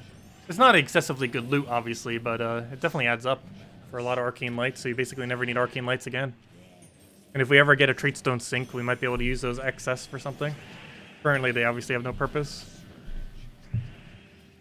I have more Arcane Lights than I have legendary Celestials, if I'm not mistaken. It's kind of funny. Ugh. We have like 1,000 something of them. Oy. Also, can you guys even hear me from over here? I feel like I have the mic set up where you probably can't hear me from here. That or sounds like way lower than normal. I'm just stretching. Oy. Anyways, let's get key. What portal troops are best to get first? That really depends on what you want to build. I'd probably say one of the absolute best pickups, though, would be to go get, I don't know, there's just so many ways to go about it. Did I never cover a video on it? I know I've mentioned this to some degree in the past. I might never covered a video, though. But, I guess as a brand new player, the new delve that just came out would probably be your best bet. And the main reason for that is the rare troop. The rare troop and... yeah, basically the rare troop is the whole reason. Maybe the golem for reflect. But the rare troop that you end up getting from mirrored halls will allow you to copy enemy mythics, legends, and stuff like that. So you'll be able to use really, really strong end game kind of troops in early game. You won't have the same stats and you won't have traits. However, you'll still have the troops ability, which you'll be able to utilize. Alright, we got that done. Let me go claim these things and then go finish out the current thing that we're on. Current delve. Also, another one to consider that's pretty nice is All-Seeing Eye. Nothing in All-Seeing Eye is too particularly good. But one of the reasons why you actually want to do All-Seeing Eye is because it's associated to a magic kingdom, which helps get it upgraded. Another pretty good one is Amethyrax, mostly because of Truffle. Truffle's the only good drop, and he's the rarest drop. However, it's an insanely, insanely good troop, delve troop. Another one to eventually consider after you've gotten like double Truffle is Sunken Fleet, because you get Mirage Queen from Sunken Fleet, and Sunken Fleet is yeah, you just get Mirage Queen. I'm not sure where I was going with that, but Mirage Queen has 50% mana start for elementals, which is pretty good with things like early game Rowan teams, because it gives her half mana start, as well as just Rowan teams throughout the entirety of the game. But obviously, Rowan's a really easy pickup troop. You just get it for free from doing the Forest of Thorns Kingdom. Okay, next order of business. Let me go finish out the stealth, or at least one more floor. Let me just finish this floor, and then we'll probably call it a stream for now. But yeah, if anyone still has any other questions, let me know. Otherwise, we'll be back in 4 hours from now once we wrap up. And during that time, during that downtime, I'll start setting up some of the next stream. Or, you know, the new stream format that we're going to be doing. Hopefully, we'll be able to switch over to it soon. Who knows? Maybe I'll get it set up enough that I can actually do it by tonight. I might not be able to stream Mixer tonight, but I might be able to have a good majority of the stream that I want it for when I do start streaming the Mixer kind of like initialized. I still need to go create some assets and stuff, which I'll probably be doing between the two streams tomorrow. But I don't know, maybe I'll have enough time to do it now. If I work quickly, I might. It's pretty basic assets, the things I wanted to make. I know exactly what I want to do with it right now. There's one thing I don't know how to do, which I need to go look up a guide on, but it shouldn't take more than an hour, I think, to do that specific thing. And in total, it should only take like 2 hours. Yeah, we're making our own interface. No, banners have no effect on starting board layout. The only thing banner does is give you better starting mana. Or, you know, not starting mana. That does not what they do either. The only thing that banners do is give you more mana when taking a specific gem. So, for example, we currently have a banner that is on +2 blue, +1 green, -1 yellow. And this gives us 2 extra blue whenever we swipe a blue, 1 extra green whenever we swipe a green, and -1 yellow whenever we swipe a yellow. Which obviously we don't even use yellow on this team. And generally you set your -1 to whatever color you're not using. Ideally, if there's a banner that works for the team. But yeah, if I get everything situated, I don't think we'll be able to get it by tonight, but I might be able to do it by tomorrow morning stream. So tomorrow, the next stream that we do in the morning, around this time, actually it's more like afternoon at this point, it's almost like 4 p.m. But you know, our midday kind of stream, our next one might be on Mixer, if I can get it all situated by tonight, between this stream and tonight after the previous stream. But yeah, we'll see. We will see.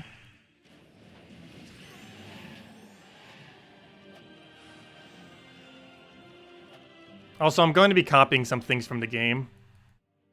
The two most noteworthy ones are basically like how these orbs are, except doing them slightly differently. My channel's kind of already set up like that. If any of you seen my channel, you guys know that, of course, we have those like little circles. We use a lot of circles on this channel. Even the little logo thing in the corner is a circle. Like, I am really circle heavy. And that was even before, like, I was in Gems of War, which is kind of funny. But, yeah, I was going to be utilizing a lot of circles when we go do the format for the new stream format. Also, I'm considering even just going a circle for the thing. I'm still not sure if I'm going to do square or circle. I feel like we should do square. I mean, like, rectangle. Just because we can kind of do it like a mythic card. But, I don't know. Circle is just something that's so underused. That'd be interesting to also have it that way. I don't know. I might just go down the, square route. Because one nice thing about the square route is it makes it a lot easier to add backgrounds behind me for when I do end up doing that. If we go for a square webcam. So I'm probably just going to stick with a square. I do want to try a circle eventually, though. Be interesting to see how it works for some things. Because it's unique enough that most people don't really have it that way. But there's a reason why most people don't have it that way. It's really annoying to work around.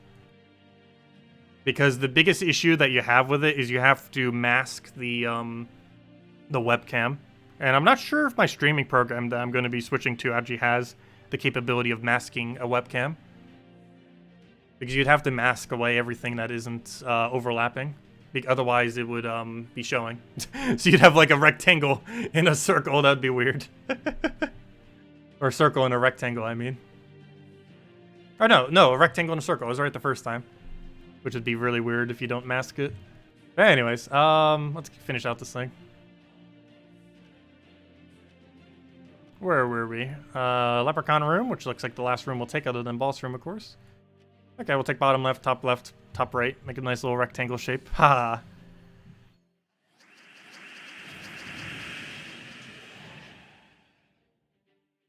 Place the webcam in the metal art when you apply medals to troops. Wait, what?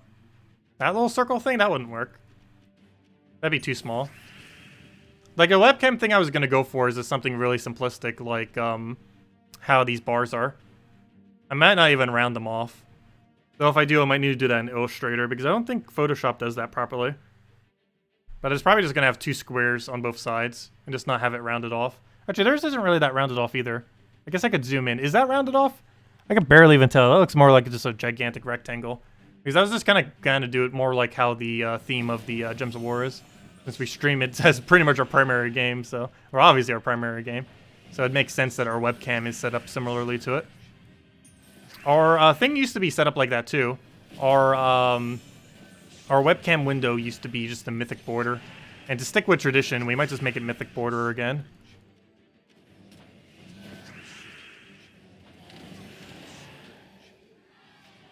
Oh yeah, I might be using Mana Surge for notification sound. I'm not sure because I feel like some people might find it annoying, but the game already spams Mana Surge at you like a billion times per battle, so I don't think people from Gems of War will find it as annoying. So I'm considering making that a subscription noise. I originally ended up stopping my subscription noise whenever anyone subscribed to the channel, mainly because it was like a dragon sound thing, and people in the past just found it a little bit too annoying. But if we do it for Mana Surge, I don't think people will find it too annoying because the game already says it a billion times. Like, even this battle, it's probably already said it, like, what, 20 times? Also, I have that sound file, by the way. I actually have all the old sound files for this game. Like, the legendary, rare, ultra rare, extra turn, Mana Search. They have all those audios, so I could actually use those for various notifications if we wanted to. Like, I use Cheers right now for my donations, even. Cheers for donations, Mana Surge for subscription. We need to use Legendary for something. Maybe when someone donates, like, over 20 bucks or something. But I'll find something for them. Let's see. And hopefully the devs would let me do it. I don't think they would stop me. If they wanted me to, I obviously would. I don't think they would really care. It's not like those chats don't get spammed enough when we're normally playing. There goes the double mana surge.